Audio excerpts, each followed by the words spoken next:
चौपाई। माया जगत अविद्या आद, जिस बहीन जड़ सैत बिखाद। मेले पाए ते देह जितेक, किरियावान होए सैत बबेक। वाहेगुरु जी का खालसा, वाहेगुरु जी की फतेह। जोगो जोगा टल। ਧੰਨ ਧੰਨ ਸ੍ਰੀ ਗੁਰੂ ਗ੍ਰੰਥ ਸਾਹਿਬ ਜੀ ਮਹਾਰਾਜ ਜੀ ਦੇ ਪਵਿੱਤਰ ਪਾਵਨ ਹਜ਼ੂਰੀ 'ਚ ਹਾਜ਼ਰੀਆਂ ਭਰ ਰਹੇ ਗੁਰੂ ਕੀ ਸਾਜੀ ਔਰ ਨਵਾਜੀ ਹੋਏ ਗੁਰੂ ਕਾ ਖਾਸ ਰੂਪ ਗੁਰੂ ਖਾਲਸਾ ਸਾਧ ਸੰਗਤ ਜੀਓ, ਧੰਨਤਾ ਦੇ ਪਾਤਰ ਹੋ। ਨੌਵੇਂ ਗੁਰਦੇਵ ਦੇ ਪਾਵਨ ਪਵਿੱਤਰ ਚਰਨਾਂ ਵਿੱਚ ਨਿਤਾ ਪ੍ਰਤੀ ਹਾਜ਼ਰੀਆਂ ਭਰ ਕੇ ਕਲਗੀਧਰ ਜਗਤ ਗੁਰ ਸਵਾਮੀ ਸ਼੍ਰੀ ਗੁਰੂ ਗੋਬਿੰਦ ਸਿੰਘ ਸਾਹਿਬ ਜੀ ਮਹਾਰਾਜ ਜੀ ਦੇ ਪਾਵਨ ਪਵਿੱਤਰ ਇਤਿਹਾਸ ਦੀ ਚੱਲ ਰਹੀ ਲੜੀਵਾਰ ਕਥਾ ਬਹੁਤ ਹੀ ਅਦਬ ਸਤਿਕਾਰ ਸ਼ਰਧਾ ਸਹਿਤ ਆਪ ਜੀ ਸਰਵਣ ਕਰ ਰਹੇ। ਕਲਗੀਧਰ ਪਾਤਸ਼ਾਹ ਜੀ ਮਹਾਰਾਜ ਜੀ ਨੇ ਜੋਤੀ ਜੋਤ ਸਮਾਵਣ ਦੀਆਂ ਤਿਆਰੀਆਂ ਕੀਤੀਆਂ ਹਨ।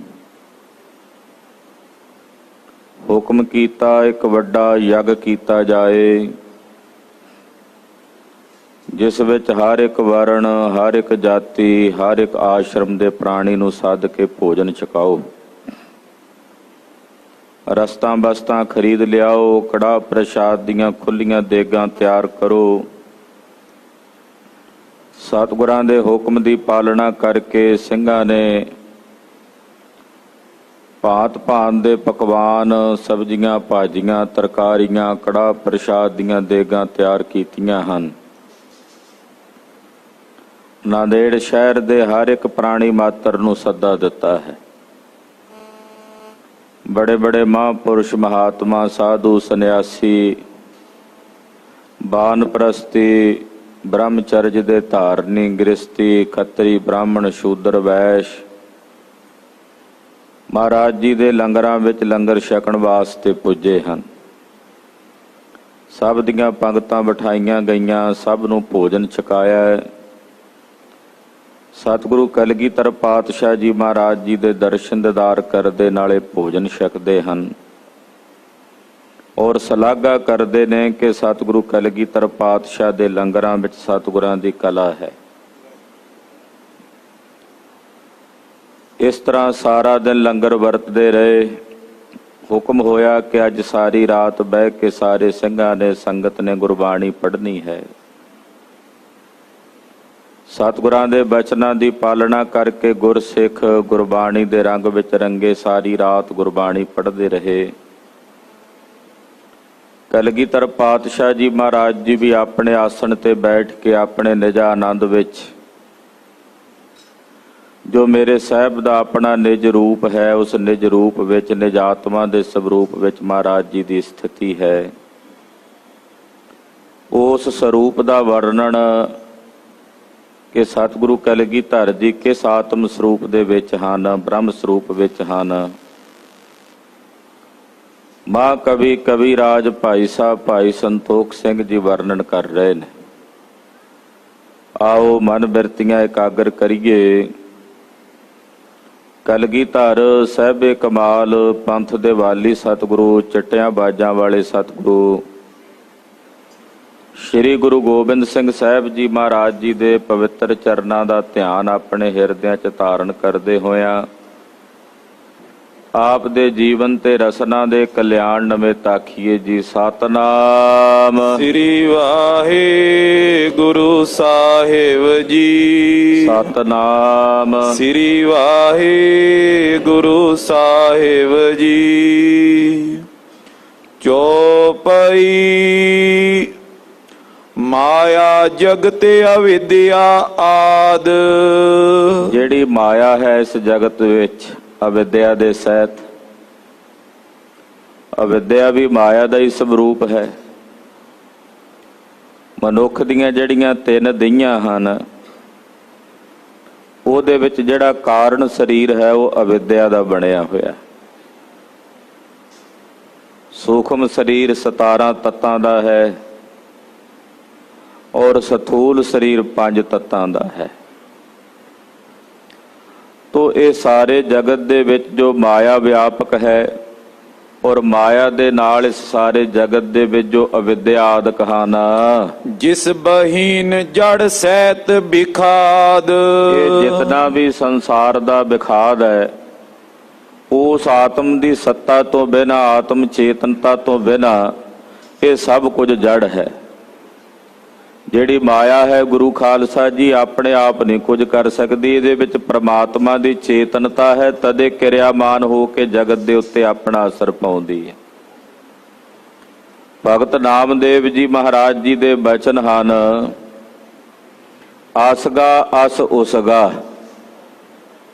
ਇਸ ਮਾਇਆ ਦੇ ਵਿੱਚ ਅਕਾਲ ਪੁਰਖ ਪਰਮੇਸ਼ਰ ਦਾ ਅਕਸ਼ ਹੈ। ਪਰਮੇਸ਼ਰ ਦੀ ਚੇਤਨਤਾ ਨੂੰ ਪ੍ਰਾਪਤ ਕਰਕੇ ਮਾਇਆ ਸਾਰੇ ਜਗਤ ਨੂੰ ਢਾਂਪਦੀ ਹੈ।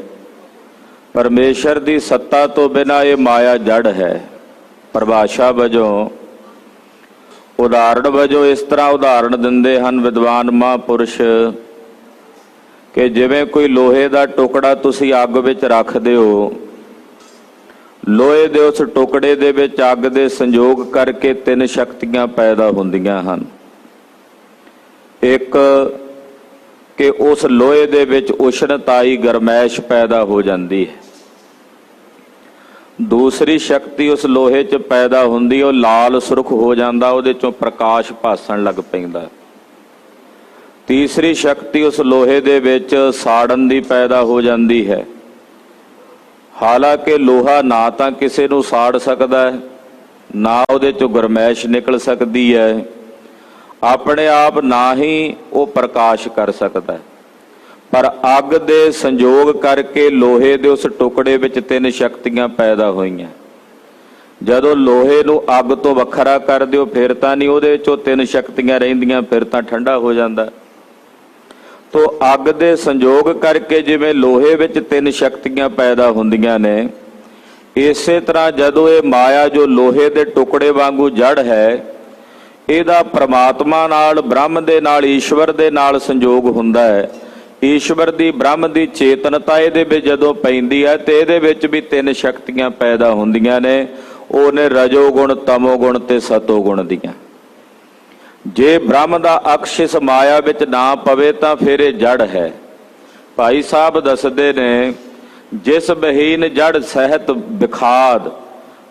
ਪਰਮਾਤਮਾ ਦੀ ਚੇਤਨਤਾ ਤੋਂ ਬਿਨਾਂ, ਆਤਮ ਸਰੂਪ ਦੀ ਚੇਤਨਤਾ ਤੋਂ ਬਿਨਾਂ ਇਹ ਜਿਤਨੀ ਵੀ ਮਾਇਆ ਹੈ ਜਾਂ ਇਹ ਜਿਤਨਾ ਵੀ ਵਿਖਾਦ ਮਾਇਆ ਦਾ ਪਸਾਰਿਆ ਹੋਇਆ ਪਸਾਰਾ ਹੈ, ਇਹ ਸਭ ਜੜ ਹੈ। ਮੇਲੇ ਪਏ ਤੇ ਦੇ ਜਿਤੇਕ। ਜਦੋਂ ਉਸ ਬ੍ਰਹਮ ਦੀ ਚੇਤਨਤਾ ਮਿਲਦੀ ਹੈ ਇਸ ਮਾਇਆ ਵਿੱਚ, ਉਹਦੇ ਨਾਲ ਫਿਰ ਇਹ ਜਿੰਨੀਆਂ ਦੇਹਾਂ ਨੇ ਕਿਰਿਆਮਾਨ ਹੁੰਦੀਆਂ ਨੇ, ਇਹ ਜਿੰਨੀਆਂ ਦੇਹਾਂ ਨੇ ਪੈਦਾ ਹੁੰਦੀਆਂ ਨੇ, ਇਹ ਜਿੰਨੇ ਜੀਵ ਨੇ ਪੈਦਾ ਹੁੰਦੇ ਨੇ। ਕਿਰਿਆਵਾਨ ਹੋਏ ਸਹਿਤ ਬਵੇਕ। ਬਵੇਕ ਦੇ ਸਹਿਤ ਸਾਰੀਆਂ ਜੂਨੀਆਂ ਜਿੰਨੇ ਸਰੀਰ ਨੇ ਕਿਰਿਆਵਾਨ ਹੁੰਦੇ ਨੇ। ਇਹ ਪ੍ਰਮਾਤਮਾ ਦੀ ਚੇਤਨਤਾ ਕਰਕੇ ਕਿਰਿਆਵਾਨ। ਇਹ ਸਰੀਰ ਸਾਡਾ, ਜਿੰਨਿਆਂ ਦੇ ਵੀ ਸਾਡੇ ਸਰੀਰ, ਅਸੀਂ ਸਰੀਰ ਧਾਰੀ ਹਾਂ, ਪ੍ਰਮਾਤਮਾ ਦੀ ਚੇਤਨਤਾ ਕਰਕੇ ਕਿਰਿਆਵਾਨ ਨੇ ਸਰੀਰ। ਸਾਡੀ ਬੁੱਧੀ ਵਿੱਚ ਜਿਹੜੀ ਵਿਚਾਰਨ ਦੀ ਸ਼ਕਤੀ ਹੈ, ਉਹ ਵੀ ਪ੍ਰਮਾਤਮਾ ਦੀ ਚੇਤਨਤਾ ਕਰਕੇ ਹੈ। ਤੋ ਪਾਰ ਬ੍ਰਹਮ ਪਰਮੇਸ਼ਰ ਦੀ ਚੇਤਨਤਾ ਕਰਕੇ ਹੀ ਇਹ ਦੇਹਾਂ ਕਿਰਿਆਵਾਨ ਹੁੰਦੀਆਂ ਨੇ ਔਰ ਵਿਵੇਕ ਸਹਿਤ ਹੁੰਦੀਆਂ, ਯਾਨੀ ਕਿ ਵਿਚਾਰਵਾਨ ਹੁੰਦੇ ਨੇ ਜੀਵ। ਜਾਂ ਤੇ ਚੇਤਨ ਨਾਮ ਬਤਾਵੇਂ। ਇਸ ਕਰਕੇ ਪ੍ਰਮਾਤਮਾ ਦੇ ਉਸ ਸਰੂਪ ਨੂੰ ਚੇਤਨ ਕਿਹਾ ਜਾਂਦਾ ਹੈ। ਜਦੋਂ ਆਪਾਂ ਪੜ੍ਹਦੇ ਆ ਨਾ, ਸਤ ਗੁਰ ਪ੍ਰਸਾਦ, ਜਿਹੜਾ ਗੁਰ ਸ਼ਬਦ ਹੈ ਨਾ, ਸਤ ਗੁਰ ਪ੍ਰਸਾਦ, ਗੁਰ ਦਾ ਮਤਲਬ ਹੈ ਚੇਤਨ। ਇਸ ਕਰਕੇ ਬ੍ਰਹਮ ਦੇ ਸਰੂਪ ਨੂੰ ਚੇਤਨ ਕਿਹਾ ਜਾਂਦਾ ਹੈ। ਮਨ ਆਦਿਕ ਚੰਚਲ ਹੋਏ ਜਾਵੇ। ਉਸੇ ਦੀ ਚੇਤਨਤਾ ਕਰਕੇ ਸਾਡਾ ਜਿਹੜਾ ਇਹ ਮਨ ਆਦਿਕ ਬੁੱਧੀਆਂ ਨੇ ਜਾਂ ਇੰਦਰੀਆਂ ਨੇ ਇਹ ਚੰਚਲ ਹੁੰਦੀਆਂ ਹਨ। ਜਿਸ ਬਹੀਨ ਦੁਖ ਸਗਰੇ ਹੇਰੀ। ਜੇ ਉਹ ਬ੍ਰਹਮ ਦੀ ਚੇਤਨਤਾ ਸਾਡੀਆਂ ਇੰਦਰੀਆਂ ਵਿੱਚ ਮਨ 'ਚ ਨਾ ਪਵੇ ਤਾਂ ਉਹਦੇ ਤੋਂ ਬਿਨਾਂ ਇਹ ਸਭ ਕੁਝ ਜੜ ਹੈ, ਇਹ ਨਿਸ਼ਕਿਰਿਆ ਹਨ। ਸਾਡੀ ਕੋਈ ਇੰਦਰੀ ਕਿਰਿਆਵਾਨ ਨਹੀਂ ਹੋ ਸਕਦੀ ਜੇ ਬ੍ਰਹਮ ਦੀ ਚੇਤਨਤਾ ਨਾ ਹੋਵੇ। ਵਿਸ਼ਿਆਨੰਦ ਬੂੰਦ ਜਿਸ ਕੇਰੀ। ਸੰਸਾਰ ਦੇ ਜਿਤਨੇ ਵੀ ਵਿਸ਼ੇ ਆਨੰਦ ਨੇ, ਵਿਸ਼ਿਆਂ ਵਿੱਚ ਆਨੰਦ ਆਉਂਦਾ ਵਿਸ਼ਈ ਪੁਰਸ਼ ਨੂੰ, ਸੰਸਾਰ ਦੇ ਪਦਾਰਥਾਂ ਵਿੱਚ ਆਨੰਦ ਆਉਂਦਾ ਹੈ, ਸੰਸਾਰ ਦੀਆਂ ਵਸਤੂਆਂ ਵਿਸ਼ਿਆਂ ਵਿੱਚ ਆਨੰਦ ਆਉਂਦਾ ਹੈ। ਇਹ ਸੰਸਾਰ ਦੇ ਜਿਤਨੇ ਵੀ ਵਿਸ਼ਾ ਆਨੰਦ ਹਨ ਸੋ ਆਨੰਦ ਕੋ ਉਦਤ ਅਪਾਰਾ। ਇਹ ਸੰਸਾਰ ਦੇ ਜਿਤਨੇ ਵਿਸ਼ੇ ਆਨੰਦ ਨੇ ਇੱਕ ਬੂੰਦ ਮਾਤਰ ਨੇ, ਤੇ ਜਿਹੜਾ ਉਹ ਬ੍ਰਹਮ ਹੈ, ਪ੍ਰਮਾਤਮਾ ਹੈ, ਉਹ ਆਨੰਦ ਦਾ ਸਮੁੰਦਰ ਹੈ। ਆਖੋ ਸਤਨਾਮ ਸ੍ਰੀ ਵਾਹਿਗੁਰੂ। ਸੰਸਾਰ ਦੇ ਜਿਤਨੇ ਵਿਸ਼ੇ ਨੇ, ਵਿਸ਼ਿਆਂ ਦਾ ਜਿਹੜਾ ਆਨੰਦ ਹੈ ਉਹ ਬੂੰਦ ਮਾਤਰ ਹੈ, ਤੇ ਪ੍ਰਮਾਤਮਾ ਦਾ ਜਿਹੜਾ ਆਨੰਦ ਸਰੂਪ ਹੈ, ਜਿਹਨੂੰ ਆਪਾਂ ਪ੍ਰਸਾਦ ਕਹਿੰਦੇ ਆ, ਪ੍ਰਸਾਦ ਆਨੰਦ ਸਰੂਪ ਕਹਿੰਦੇ, ਉਹਦਾ ਜਿਹੜਾ ਆਨੰਦ ਦਾ ਸਰੂਪ ਹੈ ਉਹ ਸਮੁੰਦਰ ਦੇ ਸਮਾਨ ਹੈ, ਯਾਨੀ ਕਿ ਉਹ ਘਣਾ ਆਨੰਦ ਸਹਿਤ ਹੈ। ਤਦੇ ਸੰਸਾਰ ਦੇ ਸੁੱਖਾਂ ਬਾਬਤ ਮੇਰੇ ਗੁਰਦੇਵ ਦੇ ਬਚਨ ਨੇ, ਬਿਨ ਸਜਾਏ ਜੋ ਨਿਮਖ ਮੈਂ ਸੋ ਅਲਪ ਸੁਖ ਭੰਨੀਐ। ਜਿਹੜੇ ਸੁਖ ਸੰਸਾਰ ਦੇ ਨੇ ਇਹ ਅਲਪ ਸਮੇਂ ਦੇ ਵਿੱਚ ਰਹਿੰਦੇ ਆ, ਬਿਨ ਸਜਾਉਂਦੇ ਨੇ ਸदैवी ਨਹੀਂ ਹਨ।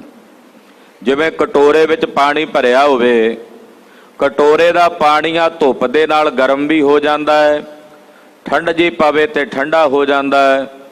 ਉਹਨੂੰ ਛੇਤੀ ਮੁਕਾਇਆ ਵੀ ਜਾ ਸਕਦਾ, ਰੋੜਿਆ ਵੀ ਜਾ ਸਕਦਾ, ਕਿਉਂਕਿ ਕਟੋਰੇ ਦਾ ਪਾਣੀ ਹੈ। ਦੂਜੇ ਪਾਸੇ ਸਮੁੰਦਰ ਵਿੱਚ ਭਰਿਆ ਪਾਣੀ ਹੈ, ਜਿੰਨੀ ਮਰਜ਼ੀ ਗਰਮੀ ਪਵੇ, ਗਰਮੀ ਨਾਲ ਉਹਨੇ ਗਰਮ ਨਹੀਂ ਹੋਣਾ, ਔਰ ਸਰਦੀ ਨਾਲ ਵੀ ਉਹਨੇ ਆਪਣਾ ਇੱਕ ਰਸ ਸੁਭਾਅ ਰੱਖਣਾ ਹੈ, ਨਾ ਉਹ ਖਤਮ ਹੁੰਦਾ ਨਾ ਮੁੱਕਦਾ ਹੈ। ਇਸੇ ਤਰ੍ਹਾਂ ਜਿਹੜੇ ਸੰਸਾਰ ਦੇ ਵਿਸ਼ੇ ਨੇ ਉਹ ਕਟੋਰੇ ਵਿੱਚ ਭਰੇ ਪਾਣੀ ਦੇ ਸਮਾਨ ਹਨ।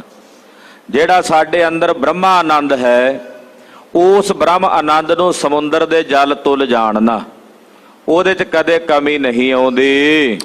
ਤਿਸ ਮੈਂ ਬ੍ਰਿਤੀ ਟਿਕੀ ਇੱਕ ਸਾਰਾ।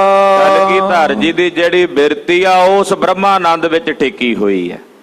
ਉਹ ਜਿੱਥੇ ਕਹਿੰਦੇ ਆਨੰਦ ਦਾ ਸਮੁੰਦਰ ਹੈ, ਜਿਹਦੇ ਬਾਰੇ ਮਹਾਰਾਜ ਜੀ ਕਹਿੰਦੇ ਨਾ ਕਿ ਆਨੰਦ ਕੋ ਘਰ ਹੈ ਕਿ ਸੁਧਤਾ ਕੋ ਸਾਰ ਹੈ।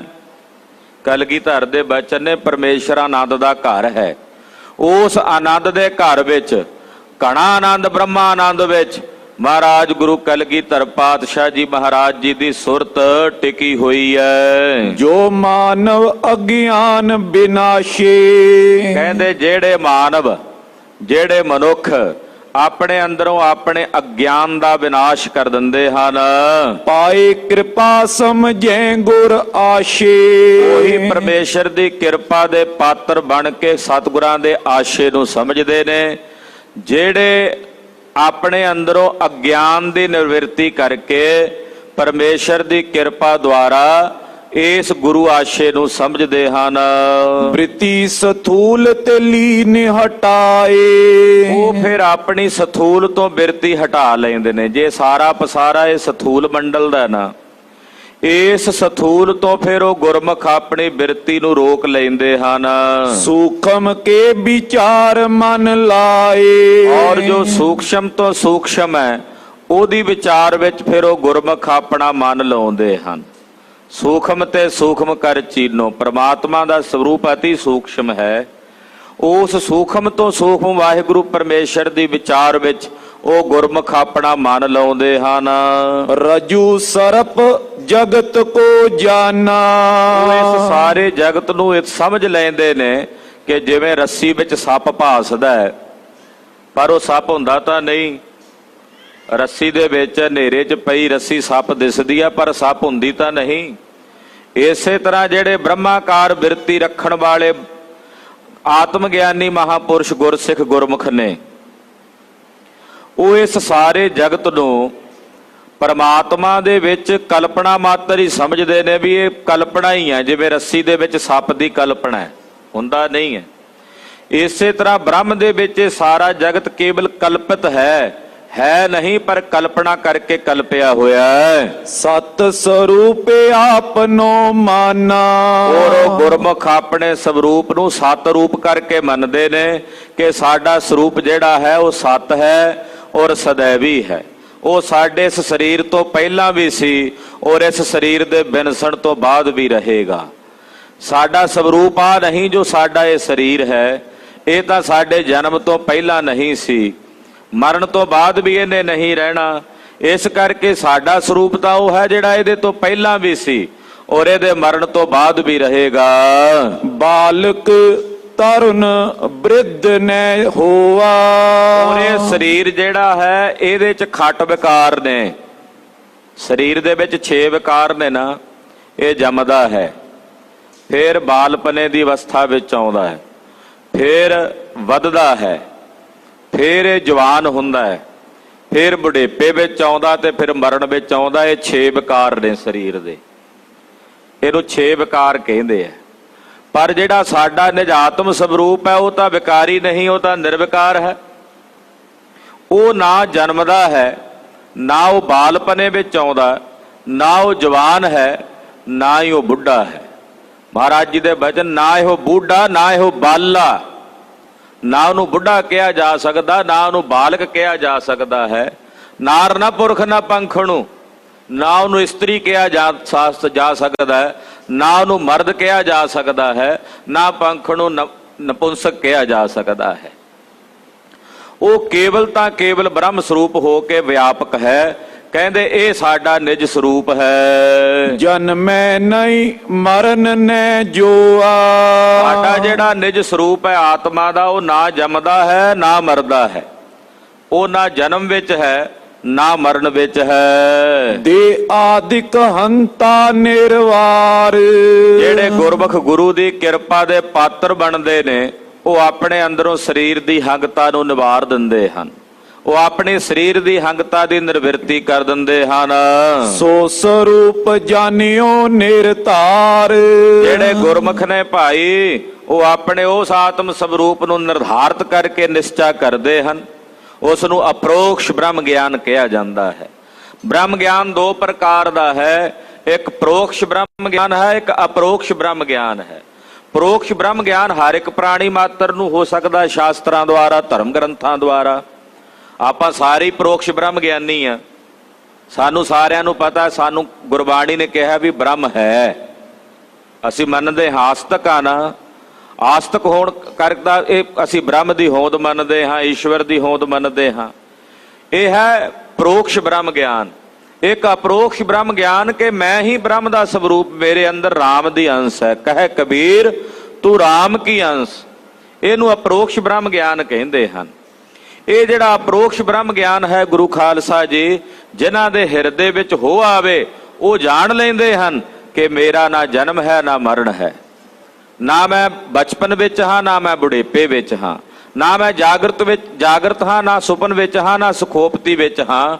ਮੈਂ ਇਹਨਾਂ ਤਿੰਨਾਂ ਦਾ ਨਿਆਰਾ ਘੱਟ ਦ੍ਰਿਸ਼ਟਾ ਦੇ ਸਮਾਨ, ਇਹਨਾਂ ਨੂੰ ਵੇਖਣ ਵਾਲਾ, ਇਹਨਾਂ ਦਾ ਦ੍ਰਿਸ਼ਟਾ ਹਾਂ। ਹਰਖ ਸ਼ੋਕ ਤਿਨ ਕੋ ਕਿਮ ਹੋਵੇ। ਜਿਹੜੇ ਉਸ ਬ੍ਰਹਮਾਕਾਰ ਬਿਰਤੀ ਵਿੱਚ ਜਾ ਟਿਕਦੇ ਹਨ, ਜਿਨ੍ਹਾਂ ਦੀ ਬਿਰਤੀ ਬ੍ਰਹਮਾਕਾਰ ਹੋ ਜਾਂਦੀ ਹੈ, ਦੇਹੰਤਾ ਤੋਂ ਉੱਪਰ ਉੱਠ ਜਾਂਦੇ ਹਨ। ਗੁਰੂ ਖਾਲਸਾ ਜੀ ਫਿਰ ਉਹਨਾਂ ਨੂੰ ਨਾ ਹਰਖ ਵਿਆਪਦਾ ਨਾ ਸੋਗ ਵਿਆਪਦਾ ਹੈ। ਜਦੋਂ ਸੁਰਤੀ ਬ੍ਰਹਮਾਕਾਰ ਹੋ ਗਈ, ਸਰੀਰ ਦੀ ਅੰਗਤਾ ਤੋਂ ਉੱਪਰ ਉੱਠ ਗਏ। ਕਿਉਂਕਿ ਦੁੱਖ ਤੇ ਸੁੱਖ, ਹਰਖ ਤੇ ਸੋਗ ਉਦੋਂ ਤੱਕ ਨੇ ਜਦੋਂ ਤੱਕ ਸਰੀਰ ਨਾਲ ਜੁੜੇ ਹੋਏ। ਸਰੀਰ ਤੋਂ ਹੰਤਾ ਉੱਪਰ ਉੱਠ ਗਈ, ਸੁਰਤ ਬ੍ਰਹਮਾਕਾਰ ਹੋ ਗਈ।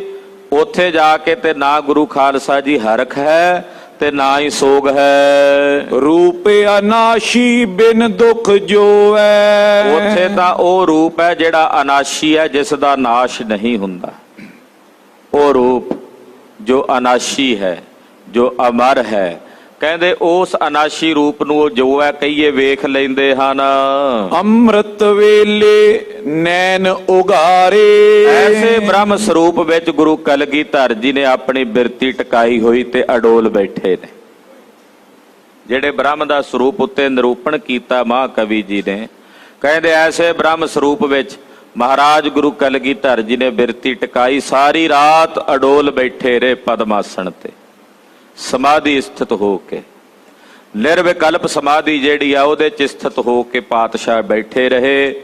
ਜਦੋਂ ਅੰਮ੍ਰਿਤ ਵੇਲਾ ਹੋਇਆ, ਅੰਮ੍ਰਿਤ ਵੇਲੇ ਮਹਾਰਾਜ ਗੁਰੂ ਕਲਗੀਧਰ ਜੀ ਨੇ ਆਪਣੇ ਨੇਤਰ ਖੋਲੇ। ਸਿੰਘਨ ਸਕਲ ਬੰਦਨਾ ਤਾਰੇ, ਜਿੰਨੇ ਸਿੰਘ ਨੇ ਸਾਰਿਆਂ ਸਿੰਘਾਂ ਨੇ ਮਹਾਰਾਜ ਜੀ ਦੇ ਚਰਨਾਂ ਤੇ ਆੜ ਕੇ ਬੰਦਨਾ ਕੀਤੀ ਆ, ਨਮਸਕਾਰ ਕੀਤੀ ਹੈ। ਹੱਥ ਜੋੜ ਅਰਦਾਸ ਬਖਾਨੀ, ਹੱਥ ਜੋੜ ਕੇ ਗੁਰੂ ਕਲਗੀਧਰ ਦੇ ਚਰਨਾਂ ਵਿੱਚ ਰਜੋਈ ਕੀਤੀ, ਬੇਨਤੀ ਕੀਤੀ। ਕਹੋ ਆਪ ਉਪਦੇਸ਼ਨ ਬਾਨੀ, ਏ ਗਰੀਬ ਨਵਾਜ ਸਤਿਗੁਰੂ ਜੀ, ਆਪ ਜੀ ਕਿਰਪਾ ਕਰਕੇ ਹੁਣ ਸਾਡੇ ਪ੍ਰਤੀ ਉਪਦੇਸ਼ ਬਖਸ਼ੋ, ਸਾਡੇ ਪ੍ਰਤੀ ਕੀ ਹੁਕਮ ਹੈ।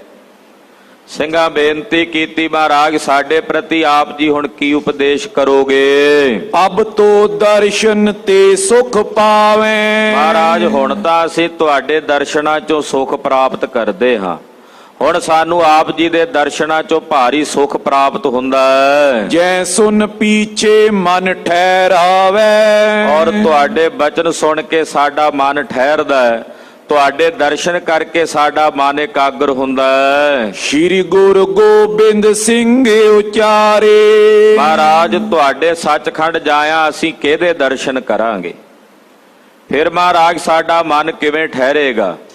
ਕਲਗੀਧਰ ਪਾਤਸ਼ਾਹ ਜੀ ਮਹਾਰਾਜ ਜੀ ਨੇ ਆਖਿਆ, ਸਿੱਖੋ ਹੁਣ ਅੱਜ ਤੋਂ ਬਾਅਦ ਅਸੀਂ ਤੁਹਾਨੂੰ ਐਸੇ ਗੁਰੂ ਦੇ ਲੜ ਲਾਵਾਂਗੇ ਜਿਹੜਾ ਗੁਰੂ ਜੁਗੋ ਜੁਗ ਤਾਈਂ ਅਟਲ ਰਹੇਗਾ। ਮਹਾਰਾਜ ਜੀ ਨੇ ਹੁਕਮ ਕੀਤਾ, ਸਤਿਗੁਰੂ ਸ੍ਰੀ ਗੁਰੂ ਗ੍ਰੰਥ ਸਾਹਿਬ ਜੀ ਦੇ ਪਾਵਨ ਸਰੂਪਾਂ ਦਾ ਪ੍ਰਕਾਸ਼ ਕਰੋ। ਪ੍ਰਕਾਸ਼ ਕਰਨ ਉਪਰੰਤ ਗੁਰਦੇਵ ਨੇ 5 ਪੈਸੇ ਤੇ ਸ਼੍ਰੀ ਫਲ ਨਾਰੀਅਲ ਧੰਨ ਸ੍ਰੀ ਗੁਰੂ ਗ੍ਰੰਥ ਸਾਹਿਬ ਜੀ ਮਹਾਰਾਜ ਜੀ ਦੇ ਸਾਨਮੁਖ ਰੱਖ ਕੇ 3 ਪ੍ਰਕਰਮਾਂ ਕਰਕੇ ਮੱਥਾ ਟੇਕਦਿਆਂ ਬਚਨ ਕਿਹਾ, ਆਗਿਆ ਭਈ ਅਕਾਲ ਕੀ ਤਬੈ ਚਲਾਇਓ ਪੰਥ, ਸਭ ਸਿੱਖਨ ਕੋ ਹੁਕਮ ਹੈ ਗੁਰੂ ਮਾਨਿਓ ਗ੍ਰੰਥ। ਗੁਰੂ ਗ੍ਰੰਥ ਜੀ ਮਾਨਿਓ ਪ੍ਰਗਟ ਗੁਰਾਂ ਕੀ ਦੇ, ਜੋ ਪ੍ਰਭ ਕੋ ਮਿਲ ਬੋਚ ਹੈ ਖੋਜ ਸ਼ਬਦ ਮੈਂ ਲੈ। ਹੁਕਮ ਕੀਤਾ ਅੱਜ ਤੋਂ ਬਾਅਦ ਸ਼ਬਦ ਗੁਰੂ ਸ੍ਰੀ ਗੁਰੂ ਗ੍ਰੰਥ ਸਾਹਿਬ ਜੀ ਨੂੰ ਗੁਰੂ ਕਰਕੇ ਜਾਣਨਾ, ਇਹ ਗੁਰੂ ਦੀ ਪ੍ਰਤੱਖ ਦੇ ਕਰਕੇ ਸਤਿਗੁਰੂ ਗੁਰੂ ਗ੍ਰੰਥ ਸਾਹਿਬ ਨੂੰ ਮੰਨਣਾ।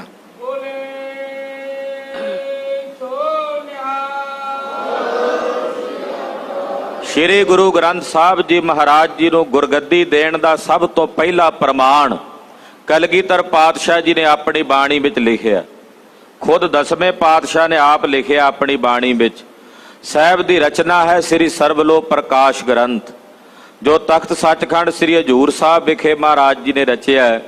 ਉੱਥੇ ਗੁਰਦੇਵ ਨੇ ਸ੍ਰੀ ਗੁਰੂ ਗ੍ਰੰਥ ਸਾਹਿਬ ਜੀ ਨੂੰ ਗੁਰਤਾ ਗੱਦੀ ਦਿੱਤੀ ਹੈ, ਆਪਣਾ ਸਰੂਪ ਗੁਰੂ ਗ੍ਰੰਥ ਸਾਹਿਬ ਜੀ ਨੂੰ ਸੰਗਤ ਵਿੱਚ ਪ੍ਰਗਟ ਕਰਕੇ ਦਰਸਾਇਆ ਹੈ। ਉਹਦੇ ਬਾਬਤ ਗੁਰੂ ਕਲਗੀਧਰ ਦੇ ਬਚਨ ਨੇ ਸਰਬਲੋਕ ਗ੍ਰੰਥ ਦੇ ਪਾਤਸ਼ਾਹ ਲਿਖਦੇ ਨੇ, ਗੁਰੇ ਆਪਨ ਪਉ ਖਾਲਸਾ ਸੌਂਪਾ, ਦੁਤੀ ਰੂਪ ਸਤਿਗੁਰ ਸ੍ਰੀ ਗ੍ਰੰਥਾ, ਬੋਲਣ ਸਤਿਗੁਰ ਸ਼ਬਦ ਸੰਭਾਖਣ, ਨਾਮ ਗੋਬਿੰਦ ਕੀਰਤਨ ਸੰਥਾ, ਇਨ ਕੋ ਦਰਸ ਸਤਿਗੁਰ ਕੋ ਦਰਸ਼ਨ, ਊਠਤ ਬੈਠਤ ਸੈਨ ਕਰੰਥਾ। ਆਖਿਆ ਭਾਈ ਮੈਂ ਆਪਣਾ ਬਾਹਰਲਾ ਸਰੂਪ ਗੁਰੂ ਖਾਲਸੇ ਪੰਥ ਨੂੰ ਸੌਂਪ ਦਿੱਤਾ ਹੈ, ਔਰ ਦੂਸਰਾ ਸਰੂਪ ਮੈਂ ਆਪਣਾ ਸ੍ਰੀ ਗੁਰੂ ਗ੍ਰੰਥ ਸਾਹਿਬ ਜੀ ਨੂੰ ਸਰੂਪ ਕਰਕੇ ਆਪਣਾ ਗੁਰੇ ਆਪਨ ਪਉ ਖਾਲਸਾ ਸੌਂਪਾ, ਖਾਲਸੇ ਪੰਥ ਨੂੰ ਗੁਰਿਆਈ ਦਿੱਤੀ ਚਮਕੌਰ ਦੀ ਗੜੀ ਵਿੱਚ।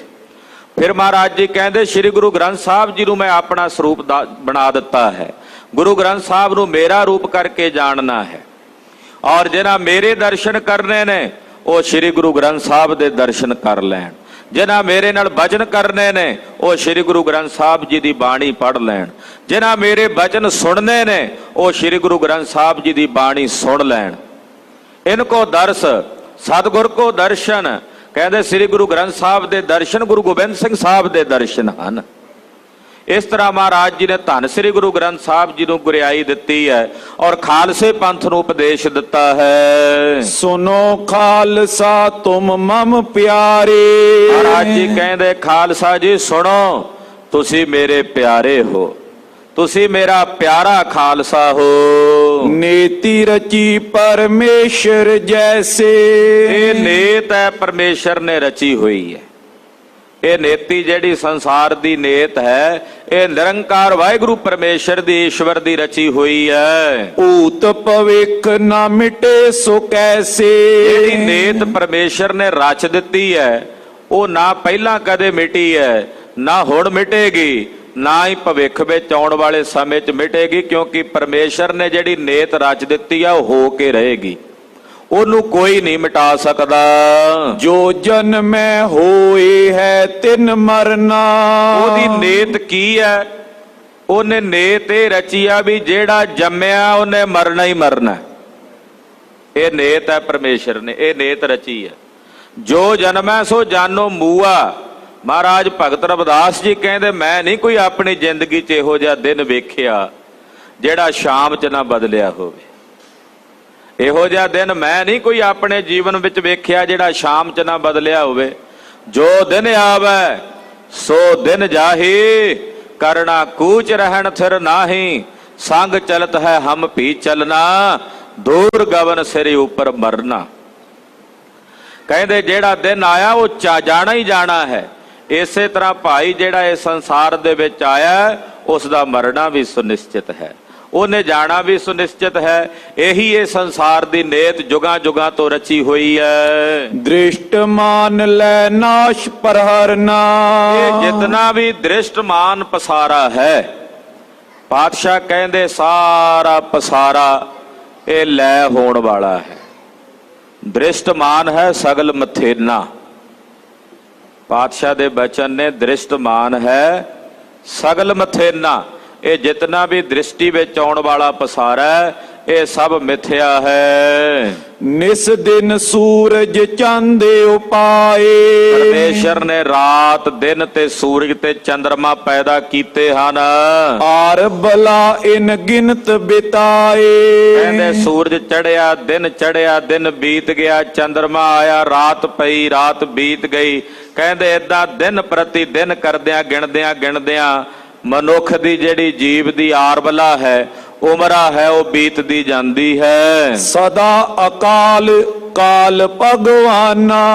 ਪਰ ਕਾਲ ਤੋਂ ਰਹਿਤ ਜਿਹੜਾ ਅਕਾਲ ਹੈ, ਉਹ ਭਗਵਾਨ ਅਕਾਲ ਪੁਰਖ ਵਾਹਿਗੁਰੂ ਪਰਮੇਸ਼ਰ ਹੈ। ਉਹ ਕਾਲ ਵਿੱਚ ਨਹੀਂ ਹੈ, ਉਹ ਅਕਾਲ ਹੈ। ਪੁਜੇ ਔਦ ਸਭ ਕੋ ਕਾਰਖਾਨਾ। ਬਾਕੀ ਸੰਸਾਰ ਦੇ ਹਰ ਇੱਕ ਜੀਵ, ਹਰ ਇੱਕ ਸ਼ੈ ਦੀ ਜਦੋਂ ਔਦ ਪੂਰੀ ਹੋਣੀ ਹੈ, ਮਹਾਰਾਜ ਜੀ ਕਹਿੰਦੇ ਕਾਲ ਨੇ ਸਾਰਿਆਂ ਨੂੰ ਭਖ ਜਾਣਾ। ਜਦੋਂ ਔਦ ਪੂਰੀ ਹੋਣੀ ਹੈ, ਉਦੋਂ ਕਾਲ ਨੇ ਸਾਰਿਆਂ ਨੂੰ ਆਪਣਾ ਖੁਰਾਕ ਬਣਾ ਲੈਣਾ, ਖਾਜਾ ਬਣਾ ਲੈਣਾ। 14 ਲੋਕ ਵਿਖੇ ਥਿਰ ਕੋਏ ਨਾ। 14 ਲੋਕਾਂ ਦੇ ਵਿੱਚ ਕੁਝ ਵੀ ਥਿਰ ਨਹੀਂ ਹੈ। 14 ਲੋਕ ਕਹੇ ਜਾਂਦੇ ਨੇ, 14 ਭਵਨਾਂ ਦੇ ਵਿੱਚ ਕੁਝ ਵੀ ਥਿਰ ਨਹੀਂ। ਕੋ ਅਸ ਕਾਲ ਬਸੀ ਜੋ ਹੋਏ ਨਾ। ਮਹਾਰਾਜ ਕਹਿੰਦੇ ਕੌਣ ਹੈ ਐਸਾ ਜਿਹੜਾ ਕਾਲ ਬਸੀ ਨਾ ਹੋਵੇ, ਜਿਸ ਨੇ ਕਾਲ ਦੀ ਖੁਰਾਕ ਨਹੀਂ ਬਣਨਾ। ਪੰਜ ਤਤ ਕੋ ਜਗ ਵਿਸਤਾਰਾ। ਪਾਤਸ਼ਾਹ ਕਹਿੰਦੇ ਆ ਪੰਜਾਂ ਤੱਤਾਂ ਦਾ ਇਹ ਜਗਤ ਦਾ ਵਿਸਥਾਰ ਹੈ। ਪੰਜਾਂ ਤੱਤਾਂ ਤੋਂ ਬਣਿਆ ਨਾ ਇਹ ਸਾਰਾ ਸੰਸਾਰ। ਪੰਜ ਤੱਤ ਸਭ ਸ੍ਰਿਸ਼ਟ ਉਪਾਈ। ਪੰਜਾਂ ਤੱਤਾਂ ਦੇ ਨਾਲ ਹੀ ਇਹ ਸਾਰੀ ਸ੍ਰਿਸ਼ਟੀ ਪੈਦਾ ਕੀਤੀ ਆ ਵਾਹਿਗੁਰੂ ਪਾਰ ਬ੍ਰਹਮ ਪਰਮੇਸ਼ਰ ਨੇ। ਸਾਡੇ ਸਰੀਰ ਪੰਜਾਂ ਤੱਤਾਂ ਦੇ ਨੇ। ਪੰਜਾਂ ਤੱਤਾਂ ਦਾ ਪੰਚੀਕ੍ਰਿਤ ਹੁੰਦਾ ਉਦੋਂ ਸਾਡਾ ਸਰੀਰ ਬਣਦਾ ਹੈ। ਪੰਜਾਂ ਤੱਤਾਂ ਤੋਂ ਪੰਚੀਕ੍ਰਿਤ ਹੁੰਦਾ। ਪੰਚੀਕ੍ਰਿਤ ਕਿਉਂਕਿ ਸਿੱਧਾ ਜਲ ਤੇ ਅਗਨੀ ਕਦੇ ਮਿਲ ਸਕਦੇ ਨੇ ਭਲਾ? ਪਾਣੀ ਤੇ ਅੱਗ ਇਕੱਠੇ ਤਾਂ ਨਹੀਂ ਰਹਿ ਸਕਦੇ। ਆਕਾਸ਼ ਤੇ ਧਰਤੀ ਇਕੱਠੇ ਰਹਿ ਸਕਦੇ ਨੇ, ਪਰ ਪਰਮੇਸ਼ਰ ਨੇ ਪੰਚੀਕ੍ਰਿਤ ਕਰਕੇ ਸਾਡੇ ਸਰੀਰ ਵਿੱਚ ਪੰਜਾਂ ਤੱਤਾਂ ਦਾ ਬੈਲੈਂਸ ਬਣਾ ਕੇ ਇਹਨੂੰ ਰੱਖਿਆ। ਜਿਹੜਾ ਪੰਜਾਂ ਤੱਤਾਂ ਦਾ ਬੈਲੈਂਸ ਬਣਾਇਆ ਨਾ ਸਾਡੀ ਕਾਇਆ ਵਿੱਚ, ਇਹ ਵਾਹਿਗੁਰੂ ਪਾਰ ਬ੍ਰਹਮ ਪਰਮੇਸ਼ਰ ਦੀ ਕੀਤੀ ਹੋਈ ਪੰਚੀਕ੍ਰਿਤ ਦੀ ਪ੍ਰਕਿਰਿਆ ਹੈ। ਪੰਚੀਕ੍ਰਿਤ ਕਿਸ ਨੂੰ ਕਹਿੰਦੇ ਨੇ? ਕਿ ਪੰਜਾਂ ਤੱਤਾਂ ਨੇ ਆਪਣਾ ਅੱਧਾ ਅੱਧਾ ਭਾਗ ਰੱਖ ਕੇ ਬਾਕੀ ਅੱਧਾ ਭਾਗ ਚਾਰਾਂ ਦੇ ਵਿੱਚ ਵੰਡ ਦਿੱਤਾ ਹੈ। ਉਹ ਜਿਹੜਾ ਬਾਕੀਆਂ ਦੇ ਵਿੱਚ ਚਾਰ ਹਿੱਸੇ ਵੰਡੇ ਨੇ, ਉਹ ਚਾਰਾਂ ਦੇ ਵਿੱਚ ਫਿਰ ਏਦਾਂ ਪੰਜਾਂ ਦੇ ਵਿੱਚ ਉਹ ਪ੍ਰਕਿਰਿਆ ਚੱਲਦੀ ਆਉਂਦੀ, ਉਹਨੂੰ ਪੰਚੀਕ੍ਰਿਤ ਕਹਿੰਦੇ ਨੇ। ਲੰਮਾ ਵਿਸ਼ਾ ਹੈ, ਮੈਂ ਸੰਖਿਪਤ ਮਾਤਰ 'ਚ ਵਿਚਾਰ ਕਰ ਜਾਵਾਂ। ਮਹਾਰਾਜ ਗਰੀਬ ਨਵਾਜ ਸਾਹਿਬ ਸੱਚੇ ਪਾਤਸ਼ਾਹ ਕਹਿੰਦੇ ਆ ਪੰਜਾਂ ਤੱਤਾਂ ਦਾ ਇਹ ਸਾਰਾ ਵਿਸਥਾਰ ਕੀਤਾ ਹੋਇਆ। ਤਿੰਨ ਪੀ ਭਖੇ ਕਾਲ ਕਰਾਰਾ। ਜਦੋਂ ਕਰੜਾ ਕਾਲ ਆਉਂਦਾ ਉਦੋਂ ਇਹ ਪੰਜੇ ਤੱਤਾਂ ਨੂੰ ਵੀ ਉਹ ਖਾ ਜਾਂਦਾ ਹੈ। ਇਹ ਪੰਜ ਤੱਤ ਵੀ ਉਦੋਂ ਖਤਮ ਹੋ ਜਾਂਦੇ ਨੇ ਜਦੋਂ ਕਰੜਾ ਕਾਲ ਆਉਂਦਾ ਹੈ। ਇਹ ਪੰਜ ਤੱਤ ਵੀ ਬਿਨਸ ਜਾਂਦੇ ਨੇ। ਜਬ ਕਾਰਨ ਹੀ ਲਿਓ ਬਿਨਾਸ਼ਾ। ਹੁਣ ਕਹਿੰਦੇ ਜਦੋਂ ਕਾਰਨ ਹੀ ਬਿਨਸ ਗਿਆ, ਪੰਜ ਤੱਤ ਹੀ ਬਿਨਸ ਗਏ। ਕਾਰਜ ਥਿਰਬੇ ਕੀ ਕਿਤ ਆਸਾ। ਤੇ ਫਿਰ ਉਹਨਾਂ ਪੰਜਾਂ ਤੱਤਾਂ ਤੋਂ ਬਣੇ ਸਰੀਰਾਂ ਦੀ ਥਿਰ ਰਹਿਣ ਦੀ ਆਸ ਕਿਵੇਂ ਰੱਖਾਂਗੇ? ਆਖੋ ਸਤਿਨਾਮ ਸ੍ਰੀ ਵਾਹਿਗੁਰੂ। ਕਲਗੀਧਰ ਪਾਤਸ਼ਾਹ ਕਹਿੰਦੇ ਵੀ ਕਾਰਨ ਹੀ ਖਤਮ ਹੋ ਗਿਆ ਤੇ ਕਾਰਜ ਦੀ ਆਸ ਕਿਵੇਂ ਰੱਖਾਂਗੇ ਬਈ? ਪੰਜਾਂ ਤੱਤਾਂ ਦੇ ਸਰੀਰ ਬਣੇ ਆ, ਸ੍ਰਿਸ਼ਟੀ ਬਣੀ ਹੈ। ਇੱਕ ਸਮਾਂ ਆਉਂਦਾ ਜਦੋਂ ਕਾਲ ਦੇ ਨਾਲ ਪੰਜ ਤੱਤ ਵੀ ਖਤਮ ਹੋ ਜਾਂਦੇ ਆ। ਨਾ ਜਲ ਰਹਿਣਾ, ਨਾ ਧਰਤੀ ਰਹਿਣੀ, ਨਾ ਆਕਾਸ਼ ਰਹਿਣਾ, ਨਾ ਵਾਯੂ ਰਹਿਣੀ ਹੈ। ਸਭ ਕੁਝ ਖਤਮ ਹੋ ਜਾਣਾ। ਜੇ ਪੰਜ ਤੱਤ ਹੀ ਖਤਮ ਹੋ ਜਾਣ ਵਾਲੇ ਨੇ ਤੇ ਫਿਰ ਪੰਜਾਂ ਤੱਤਾਂ ਤੋਂ ਬਣੀ ਹੋਈ ਹੈ ਜਿਹੜੀ ਜੀਵ ਦੀ ਦੇਹ ਹੈ, ਇਹ ਭਲਾ ਕਿਵੇਂ ਥਿਰ ਹੋਵੇਗੀ? ਸਭ ਕੋ ਰਚਨਹਾਰ ਕਮਲਾਸਨ। ਮਹਾਰਾਜ ਜੀ ਕਹਿੰਦੇ ਸਾਰੇ ਜਗਤ ਦੀ ਰਚਨਾ ਇਹ ਮੰਨਿਆ ਜਾਂਦਾ ਵੀ ਬ੍ਰਹਮਾ ਰਚਦਾ, ਬ੍ਰਹਮਾ ਸ੍ਰਿਸ਼ਟੀ ਰਚਦਾ। ਕੋਟ ਬ੍ਰਹਮੇ ਜਗ ਸਿਰਜਣ ਲਾਇਆ। ਗੁਰਬਾਣੀ ਦਾ ਵੀ ਮਹਾਂਵਾਕ ਹੈ ਵੀ ਕਰੋੜਾਂ ਬ੍ਰਹਮੇ ਕਰੋੜਾਂ ਧਰਤੀਆਂ ਬਣਾ ਰਹੇ ਨੇ। ਕਹਿੰਦੇ ਜਿਹੜਾ ਬ੍ਰਹਮਾ ਸ੍ਰਿਸ਼ਟੀ ਦੀ ਰਚਨਾ ਕਰਦਾ ਹੈ, ਕਾਲ ਪੁਰਖ ਪਖ ਕਰੇ ਬਿਨਾਸ਼ਨ। ਪਰ ਕਾਲ ਪੁਰਖ ਇੱਕ ਸਮਾਂ ਐਸਾ ਆਉਂਦਾ ਬ੍ਰਹਮਾ ਨੂੰ ਵੀ ਭਖ ਲੈਂਦਾ, ਉਹ ਬ੍ਰਹਮਾ ਨੂੰ ਵੀ ਖਾ ਜਾਂਦਾ ਹੈ। ਤਿਮਈ ਵਿਸ਼ਨ ਸ਼ੰਭੂ ਵੱਡ ਦੋ। ਕਹਿੰਦੇ ਵਿਸ਼ਨੂੰ ਤੇ ਸ਼ਿਵ ਇਹ ਵੀ ਕਾਲ ਕਰਕੇ ਸਮਾਪਤ ਹੋ ਜਾਂਦੇ ਨੇ। ਪੁਜੇ ਓਦ ਥਿਰ ਰਹੇ ਨ ਕੋ। ਇਹਨਾਂ ਦੀ ਵੀ ਇੱਕ ਅਵਧੀ ਹੁੰਦੀ ਹੈ। ਜਦੋਂ ਇਹਨਾਂ ਦੀ ਅਵਧੀ ਪੂਰੀ ਹੁੰਦੀ ਆ ਤਾਂ ਇਹ ਵੀ ਕਾਲ ਵਸੀ ਹੋ ਜਾਂਦੇ ਹਨ। ਤਦੇ ਗੁਰੂ ਕਲਗੀਧਰ ਜੀ ਨੇ ਆਪਣੀ ਪਵਿੱਤਰ ਪਾਵਨ ਰਚਨਾ ਚੌਪਈ ਸਾਹਿਬ ਦੇ ਵਿੱਚ ਸਵੇਰੇ ਵੀ ਆਪਾਂ ਪੜ੍ਹਦੇ ਹਾਂ, ਸ਼ਾਮ ਨੂੰ ਵੀ ਪੜ੍ਹਦੇ ਹਾਂ, ਖੰਡੇ ਦੀ ਪੌਲ ਤੇ ਵੀ ਪੜ੍ਹੀ ਜਾਂਦੀ ਹੈ। ਮਹਾਰਾਜ ਗਰੀਬ ਨਵਾਜ ਸਾਹਿਬ ਜੀ ਦੀ ਪਾਵਨ ਅੰਮ੍ਰਿਤ ਰਚਨਾ ਗੁਰਦੇਵ ਕਹਿੰਦੇ ਕਾਲ ਪਾਏ ਬ੍ਰਹਮਾ ਬਪ ਧਰਾ, ਕਾਲ ਪਾਏ ਸਿਵਜੂ ਅਵਤਰਾ, ਕਾਲ ਪਾਏ ਕਰ ਬਿਸ਼ਨ ਪ੍ਰਕਾਸ਼ਾ, ਸਕਲ ਕਾਲ ਕਾ ਕੀਆ ਤਮਾਸ਼ਾ। ਇਹ ਸਾਰਾ ਪਸਾਰਾ ਕਾਲ ਦਾ ਤੇ ਕਾਲ ਨੇ ਪਸਾਰਿਆ ਹੋਇਆ। ਕਾਲ ਨੇ ਬ੍ਰਹਮਾ ਨੂੰ ਵੀ ਭਖ ਜਾਣਾ ਹੈ, ਕਾਲ ਨੇ ਸ਼ਿਵ ਨੂੰ ਵੀ ਭਖ ਜਾਣਾ ਹੈ, ਕਾਲ ਨੇ ਵਿਸ਼ਨੂੰ ਨੂੰ ਵੀ ਭਖ ਜਾਣਾ ਹੈ। ਇਹ ਸਾਰਾ ਪਸਾਰਾ ਹੀ ਕਾਲ ਦਾ ਹੈ। ਜਲ ਕਹਾਂ ਥਲ ਕਹਾਂ ਗगन के गौन कहाँ, काल के बनाए सब काल ही चबाहेंगे। ਕਾਲ ਦੇ ਬਣਾਏ ਹੋਏ ਨੇ ਤੇ ਕਾਲ ਨਹੀਂ ਭਖ ਜਾਣੇ ਹਨ। ਅਪਰਨ ਕੀ ਗਿਣਤੀ ਕਹੋ ਕੌਣ। ਕਹਿੰਦੇ ਜੇ ਇਹ ਤਿੰਨ ਦੇਵ ਕਹੇ ਜਾਣ ਵਾਲੇ ਕਾਲ ਨੇ ਸਮਾਪਤ ਕਰ ਦੇਣੇ ਨੇ ਤੇ ਫਿਰ ਸਾਡੇ ਵਰਗੇ ਜੀਵਾਂ ਦੀ ਤਾਂ ਗਿਣਤੀ ਕੀ ਹੈ? ਕਹਿੰਦੇ ਜੇ ਇਹ ਬਿਨਸ ਜਾਣੇ ਨੇ ਜਿਨ੍ਹਾਂ ਬਾਰੇ ਉੱਪਰ ਦੱਸ ਦਿੱਤਾ ਹੈ, ਕਹਿੰਦੇ ਫਿਰ ਸਾਡੇ ਵਰਗੇ ਜੀਵਾਂ ਦੀ ਤਾਂ ਕੀ ਗਿਣਤੀ ਹੈ? ਜੋ ਥਿਰ ਰਹੇ 14 ਪੌਣ। ਜਿਹੜੇ 14 ਭਵਨਾਂ ਦੇ ਵਿੱਚ ਥਿਰ ਰਹਿੰਦੇ ਹਨ। ਜਾਂ ਤੇ ਥੂਲ ਦ੍ਰਿਸ਼ਟ ਕੋ ਨੇਹੋ। ਇਹ ਸਾਰੇ ਬਿਨਸਣ ਵਾਲੇ ਨੇ। ਇਸ ਕਰਕੇ ਖਾਲਸਾ ਜੀ ਜਿਹੜੀ ਇਹ ਥੂਲ ਦ੍ਰਿਸ਼ਟੀ ਹੈ ਨਾ, ਇਹ ਸਥੂਲ ਦ੍ਰਿਸ਼ਟੀ ਦਾ ਜਿਹੜਾ ਨੇਹ ਹੈ, ਨੈ ਆਛੇ ਦੇ ਕਸ਼ਟ ਅਛੇ ਹੋ। ਚੰਗਾ ਨਹੀਂ ਹੈ। ਸਥੂਲ ਨਾਲ ਨੇਹ ਕਰਨਾ ਇਹ ਚੰਗਾ ਨਹੀਂ, ਇਹ ਦੁੱਖ ਦਿੰਦਾ। ਜਦੋਂ ਸਥੂਲ ਦੇ ਨਾਲ ਨੇਹ ਹੋਵੇਗਾ ਤੇ ਫਿਰ ਉਹ ਸਥੂਲ ਨਾਲ ਕੀਤਾ ਹੋਇਆ ਨੇਹ ਦੁਖਦਾਈ ਹੁੰਦਾ। ਸਤ ਚੇਤਨ ਆਦਿਕ ਜੋ ਕਈਤ। ਜਿਹੜਾ ਸਤ ਚੇਤਨ ਤੇ ਆਨੰਦ ਸਵਰੂਪ ਕਿਹਾ ਜਾਂਦਾ, ਸੂਖਮ ਤੇ ਅਤ ਸੂਖਮ ਲਈਤ। ਉਹ ਅਤੀ ਸੂਖਮ ਤੋਂ ਸੂਖਮ ਹੈ, ਅਤੀ ਸੂਖਮ ਤੋਂ ਸੂਖਮ ਹੈ। ਸਥੂਲ ਚੀਜ਼ਾਂ ਨੂੰ ਸਾਡੀਆਂ ਅੱਖਾਂ ਵੇਖਦੀਆਂ ਨੇ, ਸਥੂਲ ਪਦਾਰਥਾਂ ਨੂੰ ਸਾਡੀਆਂ ਅੱਖਾਂ ਵੇਖਦੀਆਂ ਨੇ। ਉਹਦੇ ਵਿੱਚ ਜਿਹੜੀ ਸ਼ਕਤੀ ਹੈ, ਹੁਣ ਪਦਾਰਥਾਂ ਤੋਂ ਸੂਖਮ ਨੇਤਰ ਨੇ, ਪਰ ਇਹ ਨੇਤਰ ਆਪਣੇ ਆਪ ਨੂੰ ਨਹੀਂ ਵੇਖ ਸਕਦੇ। ਉਹ ਅੱਗੇ ਹੋਰ ਸੂਖਮ ਦ੍ਰਿਸ਼ਟੀ ਚਲੀ ਜਾਂਦੀ ਹੈ। ਤੋ ਆਤਮਾ ਤਾਂ ਉਹਦੇ ਤੋਂ ਵੀ ਸੂਖਮ ਤੋਂ ਸੂਖਮ ਹੈ। ਇਸ ਕਰਕੇ ਮਹਾਰਾਜ ਜੀ ਕਹਿੰਦੇ ਹੋ ਅਤੀ ਸੂਖਮ ਤੋਂ ਸੂਖਮ ਹੈ। ਇਸ ਟਿਗ ਕਾਲ ਨਾ ਪਹੁੰਚੇ ਖਾਏ। ਉਹਦੇ ਨੇੜੇ ਕਾਲ ਨਹੀਂ ਪਹੁੰਚਦਾ ਤੇ ਨਾ ਹੀ ਉਹਨੂੰ ਕਾਲ ਖਾ ਸਕਦਾ। ਉਹ ਸੱਤ ਹੈ, ਉਹ ਅਕਾਲ ਹੈ। ਉਹਦੇ ਨੇੜੇ ਕਾਲ ਨਹੀਂ ਪਹੁੰਚਦਾ, ਨਾ ਹੀ ਉਸ ਨੂੰ ਕਾਲ ਭਖ ਸਕਦਾ, ਕਾਲ ਖਾ ਸਕਦਾ। ਅਬਨਾਸ਼ੀ ਜੋ ਨੀਤ ਰਹਾਏ। ਉਹ ਅਕਾਲ ਪੁਰਖ ਪਰਮੇਸ਼ਰ ਅਬਨਾਸੀ ਹੈ ਔਰ ਨਿਤ ਰਹਿੰਦਾ। ਜਦੋਂ ਇਹ ਕੁਝ ਨਾ ਰਹੇਗਾ ਉਹ ਫਿਰ ਵੀ ਰਹੇਗਾ। ਉਹ ਸਤ ਹੈ, ਸदैवी ਹੈ ਔਰ ਸਦਾ ਰਹਿਣ ਵਾਲਾ ਹੈ। ਸੋ ਸਰੂਪ ਆਪਣੋ ਪਹਿਚਾਨੋ। ਖਾਲਸਾ ਜੀ ਉਹ ਹੈ ਤੁਹਾਡਾ ਸਰੂਪ, ਉਹ ਪਛਾਣੋ ਤੁਸੀਂ ਆਪਣਾ ਸਰੂਪ। ਵੇਖੋ ਮੇਰੇ ਸਾਹਿਬ ਨੇ ਕੇਵਲ ਸਰੀਰ ਨਾਲ ਹੀ ਨਹੀਂ ਜੋੜਿਆ। ਮੇਰੇ ਪਾਤਸ਼ਾਹ ਕਹਿੰਦੇ ਜਿੱਥੇ ਸ਼ਸਤਰਧਾਰੀ ਹੋ ਕੇ ਬਾਹਰੀ ਤੌਰ ਤੇ ਤੁਸੀਂ ਲੜਨਾ, ਉੱਥੇ ਆਪਣੇ ਅੰਦਰ ਸੂਖਮ ਵਿਚਾਰ ਵੀ ਰੱਖਣੀ ਹੈ। ਖਾਲਸੇ ਦੀ ਪਰਿਭਾਸ਼ਾ ਦੱਸਦਿਆਂ ਮੇਰੇ ਗੁਰਦੇਵ ਕਹਿੰਦੇ ਐ, ਆਤਮ ਰਸ ਜੋ ਜਾਣਹਿ ਸੋ ਹੈ ਖਾਲਸ ਦੇਵ, ਪ੍ਰਭ ਮੈਂ ਮੋਹ ਮੈਂ ਤਾਸ ਮੈਂ ਰੰਚਕ ਨਾਹਿਨ ਭੇਵ। ਜਿਹੜਾ ਆਤਮਾ ਦੇ ਰਸ ਨੂੰ ਜਾਣ ਲੈਂਦਾ ਉਹ ਖਾਲਸਾ ਹੈ। ਜਿਹੜਾ ਆਤਮਾ ਦਾ ਸਵਰੂਪ ਹੀ ਨਾ ਜਾਣ ਸਕੇ, ਕਾਹਦਾ ਖਾਲਸਾ ਭਾਈ?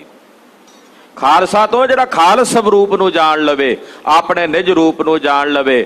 ਮਹਾਰਾਜ ਕਹਿੰਦੇ ਜੋ ਸਤ ਹੈ, ਚੇਤਨ ਹੈ, ਆਨੰਦ ਹੈ, ਜਿਸ ਨੂੰ ਕਾਲ ਖਤਮ ਨਹੀਂ ਕਰ ਸਕਦਾ, ਜਿਸ ਨੂੰ ਸ਼ਸਤਰ ਨਹੀਂ ਕੱਟ ਸਕਦਾ, ਜਿਸ ਨੂੰ ਅਗਨੀ ਨਹੀਂ ਜਲਾ ਸਕਦੀ, ਜਿਸ ਨੂੰ ਪਾਣੀ ਨਹੀਂ ਡਬੋ ਸਕਦਾ, ਜਿਸ ਨੂੰ ਹਵਾ ਨਹੀਂ ਉਡਾ ਸਕਦੀ, ਜਿਸ ਨੂੰ ਚੋਰ ਨਹੀਂ ਚੁਰਾ ਸਕਦਾ। ਮਹਾਰਾਜ ਜੀ ਕਹਿੰਦੇ ਉਹ ਤੁਹਾਡਾ ਨਿਜ ਰੂਪ ਹੈ, ਉਹਨੂੰ ਜਾਣੋ, ਉਸ ਨੂੰ ਪਛਾਣੋ, ਉਹ ਤੁਹਾਡਾ ਰੂਪ ਹੈ। ਹਾਂਜੀ, ਰਹੋ ਆਨੰਦ ਸ਼ੋਕ ਨੈ ਠਾਨੋ। ਸਦਾ ਉਸ ਸਵਰੂਪ ਨੂੰ ਜਾਣ ਕੇ ਆਨੰਦ ਚ ਰਹੋ ਔਰ ਕਦੇ ਆਪਣੇ ਮਨ ਚ ਸ਼ੋਕ ਨਾ ਮਨਾਓ। ਆਤਮ ਸਵਰੂਪ ਨੂੰ ਜਾਣਦਿਆਂ ਹੋਇਆਂ ਇਸ ਸ਼ੋਕ ਦੀ ਬਿਰਤੀ ਤੋਂ ਰਹਿਤ ਹੋ ਜਾਓ। ਸਤਿਗੁਰੂ ਕਲਗੀਧਰ ਪਾਤਸ਼ਾਹ ਉਹ ਅਵਸਥਾ ਦੱਸ ਰਹੇ ਨੇ, ਜਿਸ ਅਵਸਥਾ ਬਾਬਤ ਧੰਨ ਗੁਰੂ ਤੇਗ ਬਹਾਦਰ ਸਾਹਿਬ ਜੀ ਦੇ ਅੰਮ੍ਰਿਤ ਬਚਨ ਹਨ, ਜੋ ਨਰ ਦੁਖ ਮੈਂ ਦੁਖ ਨਹੀਂ ਮਾਨੈ, ਸੁਖ ਸਨੇਹੋ ਅਰ ਭੈ ਨਹੀਂ ਜਾਕੈ, ਕੰਚਨ ਮਾਟੀ ਮਾਨੈ। ਉਹ ਅਵਸਥਾ ਦਾ ਮਹਾਰਾਜ ਜੀ ਰਸ ਦੱਸ ਰਹੇ ਹਨ। ਇਕ ਸਮ ਸਦਾ ਬਾਲ ਨੈ ਤਰੁਨਾ। ਕਹਿੰਦੇ ਤੁਹਾਡਾ ਜਿਹੜਾ ਸਵਰੂਪ ਹੈ ਖਾਲਸਾ ਜੀ, ਉਹ ਸਦਾ ਇੱਕ ਰਸ ਇੱਕੋ ਜਿਹਾ ਰਹਿੰਦਾ ਹੈ। ਇੱਕ ਰਸ ਔਰ ਸਦਾ ਇੱਕੋ ਜਿਹਾ ਰਹਿੰਦਾ ਹੈ। ਉਹ ਨਾ ਬਾਲਪਨੇ ਵਿੱਚ ਬਚਪਨ ਵਿੱਚ ਹੈ, ਨਾ ਉਹ ਤਰਨਾ ਜਵਾਨ ਹੈ। ਬ੍ਰਿਧ ਨਾ ਜਨਮ ਨਾ ਹੋਏ ਕਬ ਮਰਨਾ। ਕਹਿੰਦੇ ਨਾ ਉਹਨੇ ਕਦੇ ਬੁੱਢਾ ਹੋਣਾ ਤੇ ਨਾ ਉਹਨੇ ਕਦੇ ਮਰਨਾ। ਸੁਨ ਮੰਡਲ ਇੱਕ ਜੋਗੀ ਬੈਸੇ, ਇਹ ਉਹ ਅਵਸਥਾ ਹੈ ਜਿੱਥੇ ਮਹਾਰਾਜ ਜੀ ਕਹਿੰਦੇ ਆਤਮ ਸਵਰੂਪ ਨੂੰ ਜਦੋਂ ਜਾਣੋਗੇ, ਜੋ ਤੁਹਾਡਾ ਰੂਪ ਹੈ, ਉਹ ਨਾ ਜੰਮਦਾ ਹੈ, ਨਾ ਉਹ ਬਚਪਨ ਵਿੱਚ ਆਉਂਦਾ ਹੈ, ਨਾ ਉਹ ਬੁੱਢਾ ਹੁੰਦਾ ਤੇ ਨਾ ਮਰਦਾ। ਦੁੱਖ ਦਾਰਿਦਰ ਨਹੀਂ ਜਿਮ ਮਾਈ। ਕਹਿੰਦੇ ਉਹਦੇ ਵਿੱਚ ਨਾ ਦੁੱਖ ਹੈ ਤੇ ਨਾ ਦਲਿੱਦਰ ਹੈ। ਉਹ ਬੁੱਢਾ ਵੀ ਨਹੀਂ ਹੁੰਦਾ। ਉਸੇ ਅਵਸਥਾ ਨੂੰ ਗੁਰਦੇਵ ਨੇ ਕਿਹਾ ਨਾ, ਗੁਰਮੁਖ ਬੁੱਢੇ ਕਦੇ ਨਾਹੀ, ਜਿਹੜਾ ਅੰਤਰ ਸੁਰਤ ਗਿਆਨ। ਹੁਣ ਕੋਈ ਆਖੇ ਅਸੀਂ ਤਾਂ ਵੱਡੇ ਵੱਡੇ ਗੁਰਮੁਖਾਂ ਨੂੰ ਵੀ ਬੁੱਢੇ ਹੁੰਦਿਆਂ ਵੇਖਿਆ, ਸਰੀਰ ਕਰਕੇ ਹੋਣਗੇ ਦਿਸਦੇ, ਪਰ ਜਿੱਥੇ ਉਹਨਾਂ ਦੀ ਸੁਰਤ ਪਹੁੰਚੀ ਹੋਈ ਆ ਉਹ ਨਹੀਂ ਬੁੱਢੇ ਹੁੰਦੇ। ਉੱਥੇ ਉਹ ਸਦਾ ਵੀ ਇੱਕੋ ਰਸ ਬਿਰਤੀ ਵਿੱਚ ਰਹਿੰਦੇ ਨੇ। ਨਾ ਦੁੱਖ ਹੈ ਉੱਥੇ, ਨਾ ਦਲਿੱਦਰ ਹੈ। ਰੂਪ ਆਨੰਦ ਬਿਗਨ ਕੋ ਨਾਈ। ਉੱਥੇ ਆਨੰਦਮਈ ਰੂਪ ਹੈ ਜਿੱਥੇ ਕਿਸੇ ਵੀ ਪ੍ਰਕਾਰ ਦਾ ਕੋਈ ਵਿਘਨ ਨਹੀਂ ਵਿਆਪਦਾ। ਸ਼੍ਰੀ ਸਤਿਗੁਰ ਕੋ ਤਹਾਂ ਨਿਵਾਸ। ਮਹਾਰਾਜ ਜੀ ਕਹਿੰਦੇ ਸਤਿਗੁਰੂ ਜੀ ਵੀ ਉੱਥੇ ਹੀ ਵਸਦੇ ਨੇ। ਉਸੇ ਅਵਸਥਾ ਦੇ ਵਿੱਚ ਸਤਿਗੁਰੂ ਜੀ ਦਾ ਨਿਵਾਸ ਹੈ। ਉਹਨੂੰ ਆਪਾਂ ਸੱਚਖੰਡ ਵੀ ਕਹਿ ਸਕਦੇ ਹਾਂ।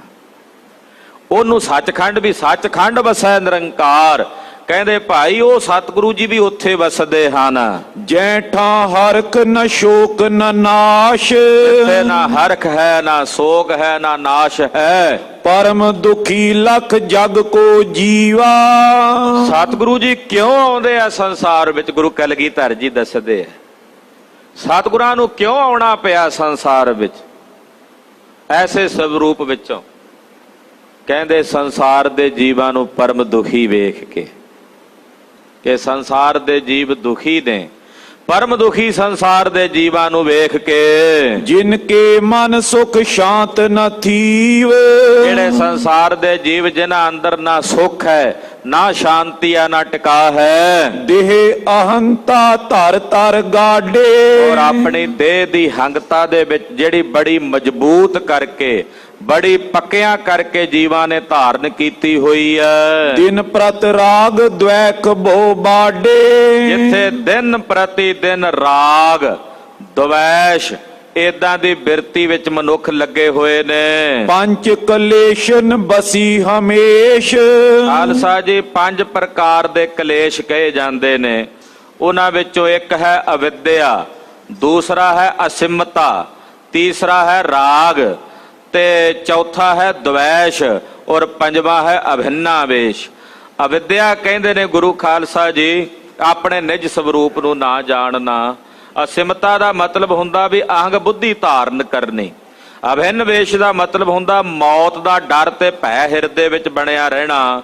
ਰਾਗ ਸੰਸਾਰ ਦੇ ਜੀਵਾਂ ਨਾਲ ਕਈਆਂ ਨਾਲ ਰਾਗ ਕਰਨਾ ਔਰ ਕਈਆਂ ਨਾਲ ਦ્વੈਸ਼ ਦੀ ਬਿਰਤੀ ਰੱਖਣੀ। ਇਹ 5 ਪ੍ਰਕਾਰ ਦੇ ਕਲੇਸ਼ ਨੇ। ਮਹਾਰਾਜ ਜੀ ਕਹਿੰਦੇ ਸੰਸਾਰ ਦੇ ਜਿਹੜੇ ਜੀਵ ਨੇ ਇਹਨਾਂ 5 ਪ੍ਰਕਾਰ ਦੇ ਕਲੇਸ਼ਾਂ ਦੇ ਵਸੀਕਾਰ ਰਹਿੰਦੇ ਹਨ। ਭਰਮਤ ਮਾਇਆ ਲਗੇ ਹਮੇਸ਼। ਮਾਇਆ ਦੇ ਵਿੱਚ ਭਰਮੇ ਹੋਏ ਹਮੇਸ਼ਾ ਵਰਤਦੇ ਕਲੇਸ਼ੀ ਰਹਿੰਦੇ ਹਨ। ਬਾਦ ਵਿਰੋਧੀ ਪਚ ਪਚ ਮਰੇ। ਔਰ ਆਪਸ ਵਿੱਚ ਵਾਦ ਕਰਕੇ ਵਿਰੋਧ ਕਰਕੇ ਖੱਪ ਖੱਪ ਕੇ ਮਰਦੇ ਹਨ। ਸੰਕਟ ਸਹੇ ਨਰਕ ਮੋ ਪਰੇ। ਔਰ ਏਦਾਂ ਦੇ ਜੀਵ ਫਿਰ ਮੁੜ ਕੇ ਨਰਕਾਂ ਦੀ ਘੋਰ ਅੱਗ ਦੇ ਵਿੱਚ ਵੀ ਸੰਕਟ ਭੋਗਦੇ ਹਨ। ਤਿਨ ਜੀਵਨ ਕੇ ਹਿਤ ਕੋ ਕਰਬੇ। ਇਹੋ ਜੇ ਜੀਵਾਂ ਦੇ ਭਲੇ ਵਾਸਤੇ, ਇਹੋ ਜੇ ਜੀਵਾਂ ਦੀ ਕਲਿਆਣ ਹੋ ਜਾਏ, ਇਹੋ ਜੇ ਜੀਵਾਂ ਦਾ ਪਾਰ ਉਤਾਰਾ ਹੋ ਜਾਏ। ਸਤਿਗੁਰ ਕਰੇ ਦੇਹ ਜਗ ਧਰਬੇ। ਕਹਿੰਦੇ ਫਿਰ ਸਤਿਗੁਰਾਂ ਨੂੰ ਇਸ ਧਰਤੀ ਤੇ ਦੇਹ ਧਾਰਨ ਕਰਕੇ ਆਉਣਾ ਪੈਂਦਾ, ਸਰੀਰ ਧਾਰਨ ਕਰਕੇ ਆਉਣਾ ਪੈਂਦਾ। ਏਦਾਂ ਦੇ ਜੀਆਂ ਦੇ ਉਦਾਹਰਨੇ ਵਾਸਤੇ ਪੰਡਤ ਗੁਲਾਬ ਸਿੰਘ ਜੀ ਲਿਖਦੇ ਆ ਗੁਰੂ ਨਾਨਕ ਸਾਹਿਬ ਦਾ ਅਵਤਾਰ ਕਿਉਂ ਹੋਇਆ। ਉਹ ਕਹਿੰਦੇ ਆ ਕਲ ਕੇ ਸਭ ਦੁੱਖ ਨਿਵਾਰਣ ਕੋ ਭਵ ਤਾਰਣ ਕੋ ਜਗ ਭੀਤਰ ਆਏ। ਜਗ ਜੀਰਣ ਸਾਧਨ ਦੂਰ ਕਰੇ। ਦ੍ਰਿੜ ਸਾਧਨ ਰਾਮ ਨਾਮ ਬਤਾਏ। ਕਲਯੁਗ ਦੇ ਜੀਵਾਂ ਦੇ ਦੁੱਖਾਂ ਨੂੰ ਨਿਵਾਰਨ ਲਈ ਕਲ ਕੇ ਸਭ ਦੁਖ ਨਿਵਾਰਣ ਕੋ ਭਵ ਤਾਰਣ ਕੋ, ਸੰਸਾਰ ਦੇ ਜੀਵਾਂ ਨੂੰ ਤਾਰਨ ਲਈ ਧੰਨ ਗੁਰੂ ਨਾਨਕ ਸਾਹਿਬ ਇਸ ਮਾਤ ਲੋਕ ਦੀ ਧਰਤੀ ਤੇ ਆਏ। ਸਤਿਗੁਰਾਂ ਨੂੰ ਤਾਂ ਹੀ ਆਉਣਾ ਪੈਂਦਾ ਕਿ ਜੀਵਾਂ ਦਾ ਪਾਰ ਉਤਾਰਾ ਹੋ ਸਕੇ। ਭਾਈ ਗੁਰਦਾਸ ਸਾਹਿਬ ਲਿਖਦੇ ਨੇ ਰੋਮ ਰੋਮ ਕੋਟ ਬ੍ਰਹਮੰਡ ਕੋ ਨਿਵਾਸ ਜਾਸ। ਮਾਨਸ ਅਵਤਾਰ ਧਾਰ ਦਰਸ ਦਿਖਾਏ ਹੈ। ਜਿਸ ਦੇ ਰੋਮ ਰੋਮ ਵਿੱਚ ਕਰੋੜਾਂ ਬ੍ਰਹਮੰਡ ਵਸਦੇ ਨੇ ਉਹਨਾਂ ਮਾਨਵੀ ਸਰੀਰ ਧਾਰਨ ਕਰਕੇ ਜਗਤ ਦੇ ਜੀਵਾਂ ਨੂੰ ਦਰਸ਼ਨ ਦਿੱਤੇ ਤਾਂ ਜੋ ਇਹਨਾਂ ਜੀਵਾਂ ਦਾ ਪਾਰ ਉਤਾਰਾ ਹੋ ਸਕੇ। ਸਤਿਗੁਰ ਨਾਨਕ ਪ੍ਰਗਟਿਆ ਮਿੱਟੀ ਧੁੰਦ ਜਗ ਚਾਨਣ ਹੋਆ। ਜਿਉਂ ਕਰ ਸੂਰਜ ਨਿਕਲਿਆ ਤਾਰੇ ਛਿਪੇ ਅੰਧੇਰ ਪਲੋਆ। ਸੰਸਾਰ ਦੇ ਜੀਵਾਂ ਦੇ ਅਗਿਆਨਤਾ ਦੇ ਹਨੇਰੇ ਨੂੰ ਨਿਵਾਰਨ ਵਾਸਤੇ, ਜੀਵਾਂ ਦੇ ਤਾਰਨੇ ਵਾਸਤੇ ਕਲਗੀਧਰ ਜੀ ਕਹਿੰਦੇ ਸਤਿਗੁਰਾਂ ਨੂੰ ਦੇਹ ਧਾਰਨੀ ਪੈਂਦੀ ਹੈ। ਵਰਨਾ ਗੁਰੂ ਦੇਹ ਧਾਰੀ ਨਹੀਂ ਹੈ। ਗੁਰੂ ਤਾਂ ਸ਼ਬਦ ਹੈ। ਸ਼ਬਦ ਰੂਪ ਹੋ ਕੇ ਸਾਰਿਆਂ ਵਿੱਚ ਸਤਿਗੁਰੂ ਜੀ ਅੱਜ ਵਿਆਪਕ ਨੇ। ਮਹਾਰਾਜ ਜੀ ਕਹਿੰਦੇ ਸਤਿਗੁਰਾਂ ਨੂੰ ਤਦੇ ਦੇਹ ਧਾਰਨ ਕਰਨੀ ਪੈਂਦੀ ਹੈ ਜਦੋਂ ਜੀਵਾਂ ਦਾ ਪਾਰ ਉਤਾਰਾ ਕਰਨਾ ਪਵੇ। ਹੁਣ ਕੋਈ ਆਖੇ ਹੁਣ ਤਾਂ ਸਿੱਖਾਂ ਕੋਲ ਦੇਹ ਧਾਰੀ ਗੁਰੂ ਨਹੀਂ ਹੈ। ਫਿਰ ਹੁਣ ਤਾਂ ਸਿੱਖਾਂ ਕੋਲ ਦੇਹ ਧਾਰੀ ਗੁਰੂ ਨਹੀਂ। ਇਹ ਪ੍ਰਚਾਰ ਕਰਕੇ ਬੜੇ ਪਖੰਡੀਆਂ ਨੇ ਬਹੁਤ ਸਾਰੇ ਭੋਲੇ ਭਾਲੇ ਲੋਕਾਂ ਨੂੰ ਦੇਹ ਧਾਰੀ ਗੁਰੂਆਂ ਨੇ ਆਪਣੇ ਪਿੱਛੇ ਲਾ ਲਿਆ। ਆਖੇ ਜੀ ਦੇਹ ਧਾਰੀ ਗੁਰੂ ਚਾਹੀਦਾ ਹੈ ਸਿੱਖਾਂ ਨੂੰ। ਖਾਲਸੇ ਦਾ ਦੇਹ ਧਾਰੀ ਗੁਰੂ ਵੀ ਹੈ ਔਰ ਉਹ ਦੇਹ ਧਾਰੀ ਗੁਰੂ ਜਿਹੜਾ ਖਾਲਸੇ ਦਾ ਖੁਦ ਖਾਲਸਾ ਪੰਥ ਹੈ। ਗੁਰੂ का ਖਾਲਸਾ ਗੁਰੂ ਕੀ ਦੇਹ ਹੈ ਔਰ ਸ੍ਰੀ ਗੁਰੂ ਗ੍ਰੰਥ ਸਾਹਿਬ ਸੱਚੇ ਪਾਤਸ਼ਾਹ ਉਸ ਦੇਹ ਦੇ ਵਿੱਚ ਆਤਮਾ ਸਰੂਪ ਹਨ, ਜੋਤ ਸਰੂਪ ਹਨ। ਤਦੇ ਗੁਰਿਆਈ ਗੁਰਦੇਵ ਨੇ ਚਮਕੌਰ ਦੀ ਗੜੀ 'ਚ 5 ਸਿੰਘਾਂ ਨੂੰ ਵੀ ਦਿੱਤੀ ਹੈ। ਜੇ ਕੋਈ ਆਖੇ ਸਾਡੀ ਦੇਹ ਦਾ ਦੇਹ ਧਾਰੀ ਗੁਰੂ ਚਾਹੀਦਾ ਤਾਂ ਦੇਹ ਦਾ ਦੇਹ ਧਾਰੀ ਗੁਰੂ ਖਾਲਸਾ ਪੰਥ ਹੈ ਔਰ ਸਾਡੀ ਸੁਰਤ ਦਾ ਗੁਰੂ ਸ਼ਬਦ ਗੁਰੂ ਸ੍ਰੀ ਗੁਰੂ ਗ੍ਰੰਥ ਸਾਹਿਬ ਸੱਚੇ ਪਾਤਸ਼ਾਹ ਹਨ। ਤੋ ਸੰਸਾਰ ਦੇ ਜੀਵਾਂ ਦੇ ਪਾਰ ਉਤਾਰੇ ਵਾਸਤੇ ਕਲਗੀਧਰ ਜੀ ਕਹਿੰਦੇ ਸਤਿਗੁਰਾਂ ਨੂੰ ਦੇਹ ਧਾਰਨ ਕਰਕੇ ਆਉਣਾ ਪੈਂਦਾ। ਆਪਣੀ ਸ਼ਕਤ ਸਹਿਤ ਉਪਦੇਸ਼। ਔਰ ਫਿਰ ਸਤਿਗੁਰੂ ਜੀ ਆਪਣੀ ਸ਼ਕਤੀ ਦੇ ਸਹਿਤ ਸੰਸਾਰ ਦੇ ਜੀਵਾਂ ਨੂੰ ਉਪਦੇਸ਼ ਦਿੰਦੇ ਹਨ। ਉਰਤੇ ਹਰੇ ਵਿਕਾਰ ਵਿਸ਼ੇਸ਼। ਔਰ ਸੰਸਾਰ ਦੇ ਜੀਵਾਂ ਦੇ ਹਿਰਦਿਆਂ ਵਿੱਚ ਜਿਹੜੇ ਵਿਕਾਰ ਨੇ ਉਹਨਾਂ ਵਿਕਾਰਾਂ ਦੀ ਨਿਰਵਿਰਤੀ ਸਤਿਗੁਰੂ ਜੀ ਆਪਣੇ ਉਪਦੇਸ਼ ਨਾਲ ਕਰਦੇ ਹਨ ਭਲੇ ਪੰਥ ਕੋ ਚਲਨ ਬਤਾਵੇ ਔਰ ਭਲੇ ਰਾਹ ਤੇ ਸ੍ਰੇਸ਼ਟ ਰਾਹ ਤੇ ਚੱਲਣ ਦਾ ਹੁਕਮ ਕਰਦੇ ਨੇ। ਭੂਲੇ ਮਾਰਗ ਜਿਨ੍ਹਾਂ ਬਤਾਇਆ ਐਸਾ ਗੁਰ ਵਡਭਾਗੀ ਪਾਇਆ। ਭੁੱਲਿਆਂ ਨੂੰ ਭਟਕਿਆ ਹੋਇਆਂ ਨੂੰ ਸਤਿਗੁਰੂ ਜੀ ਮਾਰਗ ਤੇ ਪਾਉਂਦੇ ਨੇ। ਸ਼੍ਰੇਹ ਲਏ ਤਿਸ ਰੀਤ ਚਲਾਵੇ ਔਰ ਜਿਸ ਨਾਲ ਜੀਵ ਦੀ ਕਲਿਆਣ ਹੋਵੇ ਸਤਿਗੁਰੂ ਜੀ ਉਸੇ ਰਸਤੇ ਤੇ ਚਲਾਉਂਦੇ ਆ। ਜਿਹਦੇ ਨਾਲ ਜੀਵ ਦਾ ਭਲਾ ਹੋਵੇ, ਜਿਸ ਨਾਲ ਜੀਵ ਦੀ ਕਲਿਆਣ ਹੋਵੇ। ਕਸ਼ਟ ਨਰਕ ਤੇ ਲੇਤ ਬਚਾਏ ਔਰ ਨਰਕਾਂ ਦੇ ਕਸ਼ਟ ਤੋਂ ਆਪਣੇ ਸੇਵਕਾਂ ਨੂੰ ਸਤਿਗੁਰੂ ਜੀ ਬਚਾ ਲੈਂਦੇ ਹਨ। ਨਰਕਾਂ ਦੀ ਘੋਰ ਅਗਨੀ ਤੋਂ ਆਪਣੇ ਸੇਵਕਾਂ ਨੂੰ ਬਚਾ ਲੈਂਦੇ ਹਨ। ਜਗੇ ਭਾਗ ਨਰ ਸੋ ਗੁਰ ਪਾਏ। ਆਹਾ, ਇਹੋ ਜਿਹਾ ਗੁਰੂ ਮਿਲਦਾ ਕਿਹਨਾਂ ਨੂੰ ਹੈ? ਕਲਗੀਧਰ ਪਾਤਸ਼ਾਹ ਕਹਿੰਦੇ ਆ ਜਿਨ੍ਹਾਂ ਦੇ ਭਾਗ ਜਾਗਦੇ ਨੇ। ਜਗਿਆ ਹੋਇਆਂ ਭਾਗਾਂ ਵਾਲਿਆਂ ਨੂੰ, ਜਾਂ ਇਦਾਂ ਕਹਿ ਲਈਏ ਵੱਡਿਆਂ ਭਾਗਾਂ ਵਾਲਿਆਂ ਨੂੰ ਸਤਿਗੁਰਾਂ ਦਾ ਮੇਲ ਪ੍ਰਾਪਤ ਹੁੰਦਾ ਹੈ। ਲੈ ਉਪਦੇਸ਼ ਧਰੇ ਜਗ ਸਾਗਰ ਉਹ ਸਤਿਗੁਰਾਂ ਦਾ ਉਪਦੇਸ਼ ਲੈ ਕੇ ਇਸ ਸਾਗਰ ਤੋਂ, ਇਹ ਸੰਸਾਰ ਸਮੁੰਦਰ ਤੋਂ ਤਰਦੇ ਹਨ। ਅਪਰ ਤਰਾਵੇ ਹੋਤੇ ਉਜਾਗਰ ਔਰ ਹੋਰ ਵੀ ਧਰਤੀ ਦੇ ਉੱਤੇ ਜੀਵਾਂ ਨੂੰ ਤਾਰਦੇ ਉਜਾਗਰ ਹੁੰਦੇ ਨੇ। ਸ਼ੁਭ ਮਗ ਕੋ ਬਤਾਏ ਕਰ ਕਾਰਜ ਸਤਿਗੁਰੂ ਜੀ ਸ਼ੁਭ ਮਾਰਗ ਦੱਸਦੇ ਆ ਸੇਵਕਾਂ ਨੂੰ ਔਰ ਉਸ ਕਾਰਜ ਤੇ ਚਲਾਉਂਦੇ ਨੇ। ਆਪਨ ਥਾਨ ਪਹੁੰਚੇ ਗੁਰ ਆਰਜ ਔਰ ਜੀਵਾਂ ਦਾ ਪਾਰ ਉਤਾਰਾ ਕਰਕੇ ਸਤਿਗੁਰੂ ਜੀ ਮੁੜ ਕੇ ਫੇਰ ਆਪਣੇ ਉਸੇ ਥਾਂ ਤੇ ਚਲੇ ਜਾਂਦੇ ਨੇ ਜਿੱਥੋਂ ਆਉਂਦੇ ਆ। ਜੋ ਜਿਹੜਾ ਪਿੱਛੇ ਵਰਣਨ ਹੋਇਆ ਨਾ, ਸਤ ਚੇਤਨ ਆਨੰਦ ਸਵਰੂਪ, ਉਸੇ ਸਵਰੂਪ ਵਿੱਚ ਜਾ ਕੇ ਸਤਿਗੁਰੂ ਜੀ ਚਲੇ ਜਾਂਦੇ ਹਨ। ਜਿਮ ਚਿਤ ਪਰ ਦੁਰ ਪਿਛ ਕਰਾਲਾ। ਉਦਾਹਰਣ ਦਿੰਦੇ ਨੇ ਮਹਾਰਾਜ ਜੀ, ਕਹਿੰਦੇ ਜਿਵੇਂ ਧਰਤੀ ਤੇ ਇੱਕਦਮ ਕਾਲ ਪੈ ਜਾਏ, ਫਸਲਾਂ ਸੜ ਜਾਣ, ਸੁੱਕ ਜਾਣ, ਪਾਣੀ ਨਾ ਮਿਲੇ। ਜੈ ਕੈ ਉਪਜੇ ਤਪਤ ਬਿਸਾਲਾ। ਔਰ ਅੱਤ ਦੀ ਗਰਮੀ ਨਾਲ ਜੀਵ ਭੁੱਜਦੇ ਸੜਦੇ ਹੋਣ। ਜੀਵ ਦੁਖੀ ਭਿਖ ਕੇ ਤਤਕਾਲਾ। ਸੰਸਾਰ ਦੇ ਜੀਵਾਂ ਨੂੰ ਦੁਖੀ ਵੇਖ ਕੇ ਬਿਦ ਤੇ ਨਭ ਮੈਂ ਮੇਗਨ ਮਾਲਾ। ਆਕਾਸ਼ ਦੇ ਵਿੱਚ ਮੇਘਾਂ ਦੀ ਮਾਲਾ ਨਜ਼ਰ ਆਉਂਦੀ ਆ, ਬੱਦਲ ਦਿਸਦੇ ਨੇ। ਵਰਖਾ ਕਰਕੇ ਤਪਤ ਮਿਟਾਵੇ। ਉਹ ਬੱਦਲ ਫਿਰ ਵਰਖਾ ਕਰਕੇ ਤਪਸ਼ ਮਿਟਾ ਦਿੰਦੇ ਆ, ਕਾਲ ਦੂਰ ਕਰ ਦਿੰਦੇ ਆ। ਅੰਨਿਓ ਪਾਵਨ ਤੇ ਤ੍ਰਿਪਤਾਵੇ। ਧਰਤੀ ਚੋਂ ਅੰਨ ਪੈਦਾ ਕਰਕੇ ਲੋਕਾਂ ਨੂੰ ਰਜਾ ਦਿੰਦੇ ਨੇ। ਪੁਨ ਸੋ ਮੇਘ ਲੀਨ ਹੋਏ ਜਾਏ। ਤੇ ਜਦੋਂ ਜੀਵਾਂ ਦੇ ਸਾਰੇ ਸੁਖੀ ਵਸਣ ਲੱਗ ਪੈਂਦੇ ਆ ਮੀਂਹ ਦੇ ਨਾਲ, ਫਿਰ ਉਹ ਮੇਘ ਵਿਲੀਨ ਹੋ ਜਾਂਦੇ ਨੇ। ਉਹ ਮੇਘ ਮੁੜ ਕੇ ਫੇਰ ਵਿਲੀਨ ਹੋ ਜਾਂਦੇ ਹਨ। ਜੈ ਤੇ ਆਵੇ ਤਹਾਂ ਸਮਾਏ। ਜਿੱਥੋਂ ਆਉਂਦੇ ਨੇ ਉੱਥੇ ਹੀ ਸਮਾ ਜਾਂਦੇ ਹਨ। ਤਿਮ ਸਤਿਗੁਰ ਕੇ ਲਖੋ ਸ਼ਰੀਰਾ। ਏਦਾਂ ਸਤਿਗੁਰਾਂ ਦੇ ਸਰੀਰ ਜਿਹੜੇ ਨੇ ਉਹ ਇਸ ਤਰ੍ਹਾਂ ਜਾਣ ਲਓ ਜਿਵੇਂ ਬੱਦਲ ਹੁੰਦੇ ਆ, ਉਹ ਮੀਂਹ ਪਾ ਕੇ ਮੁੜ ਕੇ ਫਿਰ ਆਪਣੇ ਰੂਪ 'ਚ ਚਲੇ ਜਾਂਦੇ ਹਨ।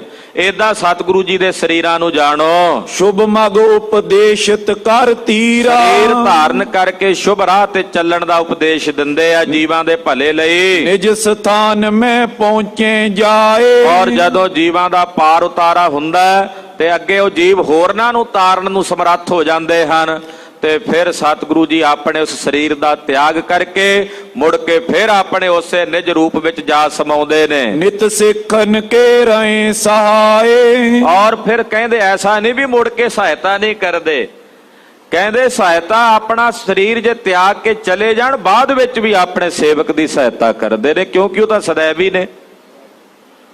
ਸਰੀਰ ਧਾਰਨ ਕਰਕੇ ਵੀ ਸਹਾਇਤਾ ਕਰ ਸਕਦੇ ਨੇ ਔਰ ਸਰੀਰ ਤੋਂ ਬਿਨਾਂ ਵੀ ਸਹਾਇਤਾ ਕਰ ਸਕਦੇ ਨੇ। ਸਰੀਰ ਧਾਰਿਆ ਤਾਂ ਜੋ ਜੀਵਾਂ ਨੂੰ ਉਪਦੇਸ਼ ਦੇ ਸਕਣ। ਉਪਜੇ ਪ੍ਰੇਮ ਭਾਉ ਮਨ ਜਾਂ ਕੇ। ਜਿਨ੍ਹਾਂ ਦੇ ਹਿਰਦਿਆਂ ਵਿੱਚ ਆਪਣੇ ਗੁਰੂ ਪ੍ਰਤੀ ਪ੍ਰੇਮ ਭਾਵਨਾ ਜਾਗਦੀ ਹੈ। ਅੰਗ ਸੰਗ ਸਤਿਗੁਰ ਹੈ ਤਾਂ ਕੇ। ਸਤਿਗੁਰੂ ਜੀ ਉਹਨਾਂ ਦੇ ਸਦਾ ਹੀ ਅੰਗ ਸੰਗ ਰਹਿੰਦੇ ਨੇ। ਉਹਨਾਂ ਨੂੰ ਕਦੇ ਮਹਿਸੂਸ ਹੁੰਦਾ ਹੀ ਨਹੀਂ ਕਿ ਸਾਡੇ ਗੁਰੂ ਜੀ ਸਾਡੇ ਤੋਂ ਕਿਤੇ ਦੂਰ ਗਏ ਨੇ।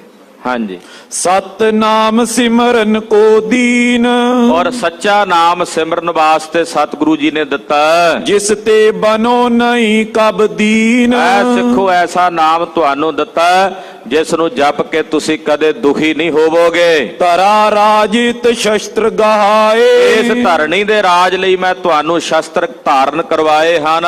ਮਰੇ ਜੰਗ ਮੈਂ ਸੁਰਗ ਸਿਧਾਏ, ਜਿਹੜੇ ਜੰਗ 'ਚ ਸ਼ਹੀਦੀਆਂ ਪਾਓਗੇ ਉਹਨਾਂ ਨੂੰ ਵੀ ਬੈਕੁੰਠ ਧਾਮ ਦੀ ਪ੍ਰਾਪਤੀ ਹੋਵੇਗੀ। ਦੇਵੀ ਮਾਤ ਅੰਕ ਮੈਂ ਪਾਏ, ਤੁਹਾਨੂੰ ਅਕਾਲ ਪੁਰਖ ਦੀ ਜਿਹੜੀ ਸ਼ਕਤੀ ਹੈ ਭਗਉਤੀ ਯਾਨੀ ਕਿ ਸ਼ਸਤਰ ਰੂਪ ਕਰਕੇ ਜਿਹੜੀ ਤੁਹਾਡੇ ਗਾਤਰੇ 'ਚ ਵੀ ਸੁਭਾਏਮਾਨ ਹੈ, ਮਾਤ ਭਗਵਤੀ ਪਿਤਾ ਅਕਾਲ ਪੁਰਖ ਮਹਾਰਾਜ ਜੀ ਕਹਿੰਦੇ ਉਹਦੀ ਸ਼ਕਤੀ ਦੀ ਗੋਦ ਵਿੱਚ ਤੁਹਾਨੂੰ ਪਾਇਆ।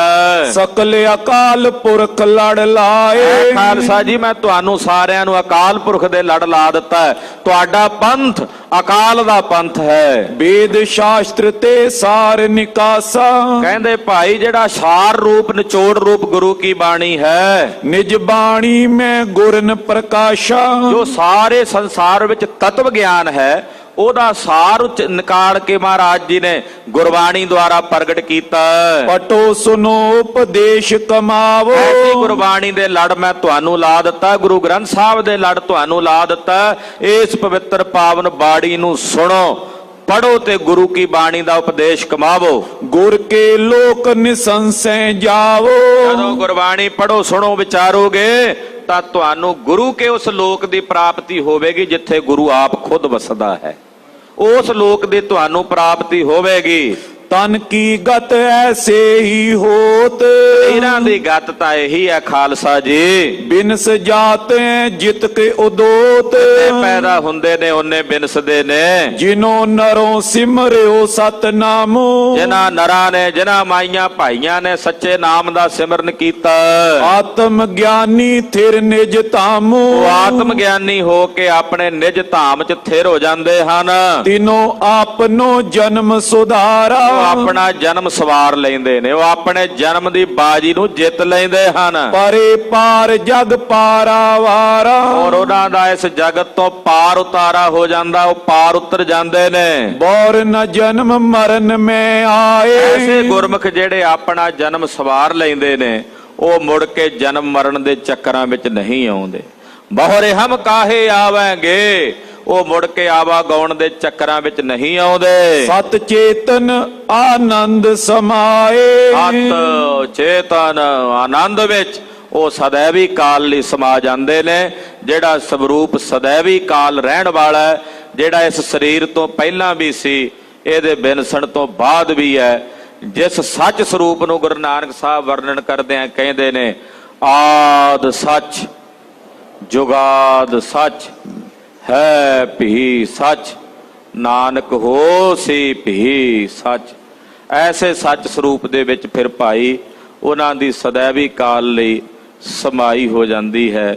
ਸਤਿਗੁਰੂ ਜੀ ਕਿਰਪਾ ਕਰਨ, ਸਾਡਾ ਗਾਵਿਆ ਸੁਣਿਆ ਥਾਏ ਪਵੇ, ਐਸੇ ਨਿਜਾਤਮ ਸਰੂਪ ਦੀ ਸਾਨੂੰ ਸੋਝੀ ਪਵੇ। ਗੁਰੂ ਕਰਨਾਂ ਦੇ ਪਾਤਰ ਬਣੀਏ, ਹੋਈਆਂ ਭੁੱਲਾਂ ਚੁੱਕਾਂ ਦੀ ਖਿਮਾ।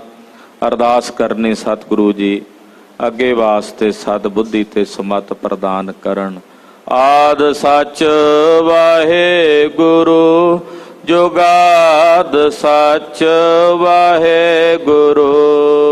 ਆਦ ਸੱਚ ਵਾਹਿਗੁਰੂ, ਜੁਗਾਦ ਸੱਚ ਵਾਹਿਗੁਰੂ। ਆਦ ਸੱਚ ਵਾਹਿਗੁਰੂ, ਜੁਗਾਦ ਸੱਚ ਵਾਹਿਗੁਰੂ। ਆਦ ਸੱਚ ਵਾਹਿਗੁਰੂ, ਜੁਗਾਦ ਸੱਚ ਵਾਹਿਗੁਰੂ। ਹੈ ਭੀ ਸੱਚ ਵਾਹਿਗੁਰੂ, ਹੋਸੀ ਸੱਚ ਵਾਹਿਗੁਰੂ। ਹੈ ਭੀ ਸੱਚ ਵਾਹਿਗੁਰੂ, ਹੋਸੀ ਸੱਚ ਵਾਹਿਗੁਰੂ। ਹੈ ਭੀ ਸੱਚ ਵਾਹਿਗੁਰੂ, ਹੋਸੀ ਸੱਚ ਵਾਹਿਗੁਰੂ। ਹੈ ਭੀ ਸੱਚ ਵਾਹਿਗੁਰੂ, ਹੋਸੀ ਸੱਚ ਵਾਹਿਗੁਰੂ। ਵਾਹਿਗੁਰੂ ਵਾਹਿਗੁਰੂ, ਵਾਹਿਗੁਰੂ ਵਾਹਿਗੁਰੂ। ਵਾਹਿਗੁਰੂ ਵਾਹਿਗੁਰੂ ਵਾਹਿਗੁਰੂ ਵਾਹਿਗੁਰੂ ਵਾਹਿਗੁਰੂ ਵਾਹਿਗੁਰੂ ਵਾਹਿਗੁਰੂ ਵਾਹਿਗੁਰੂ ਵਾਹਿਗੁਰੂ ਵਾਹਿਗੁਰੂ ਵਾਹਿਗੁਰੂ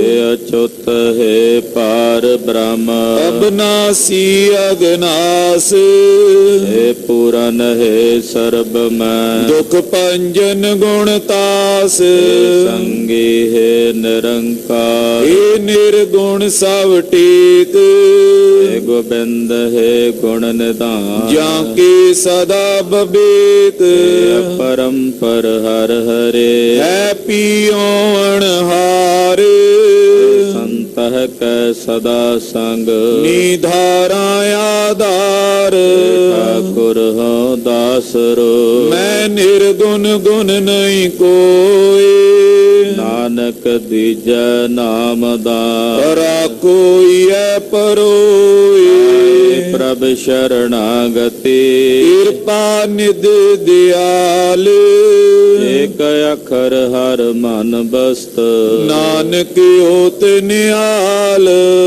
वाहिगुरु नाम जहाज है ਚੜੇ ਸੋ ਤੇਰੇ ਪਾਰ जो शरदा कर सेवंदे ਗੁਰ ਪਾਰ ਉਤਾਰ ਨਿਹਾਰ वाहिगुरु नाम जहाज है ਚੜੇ ਸੋ ਤੇਰੇ ਪਾਰ जो शरदा कर सेवंदे ਗੁਰ ਪਾਰ ਉਤਾਰ ਨਿਹਾਰ ਵਾਹਿਗੁਰੂ ਜੀ ਕਾ ਖਾਲਸਾ ਵਾਹਿਗੁਰੂ ਜੀ ਕੀ ਫਤਿਹ।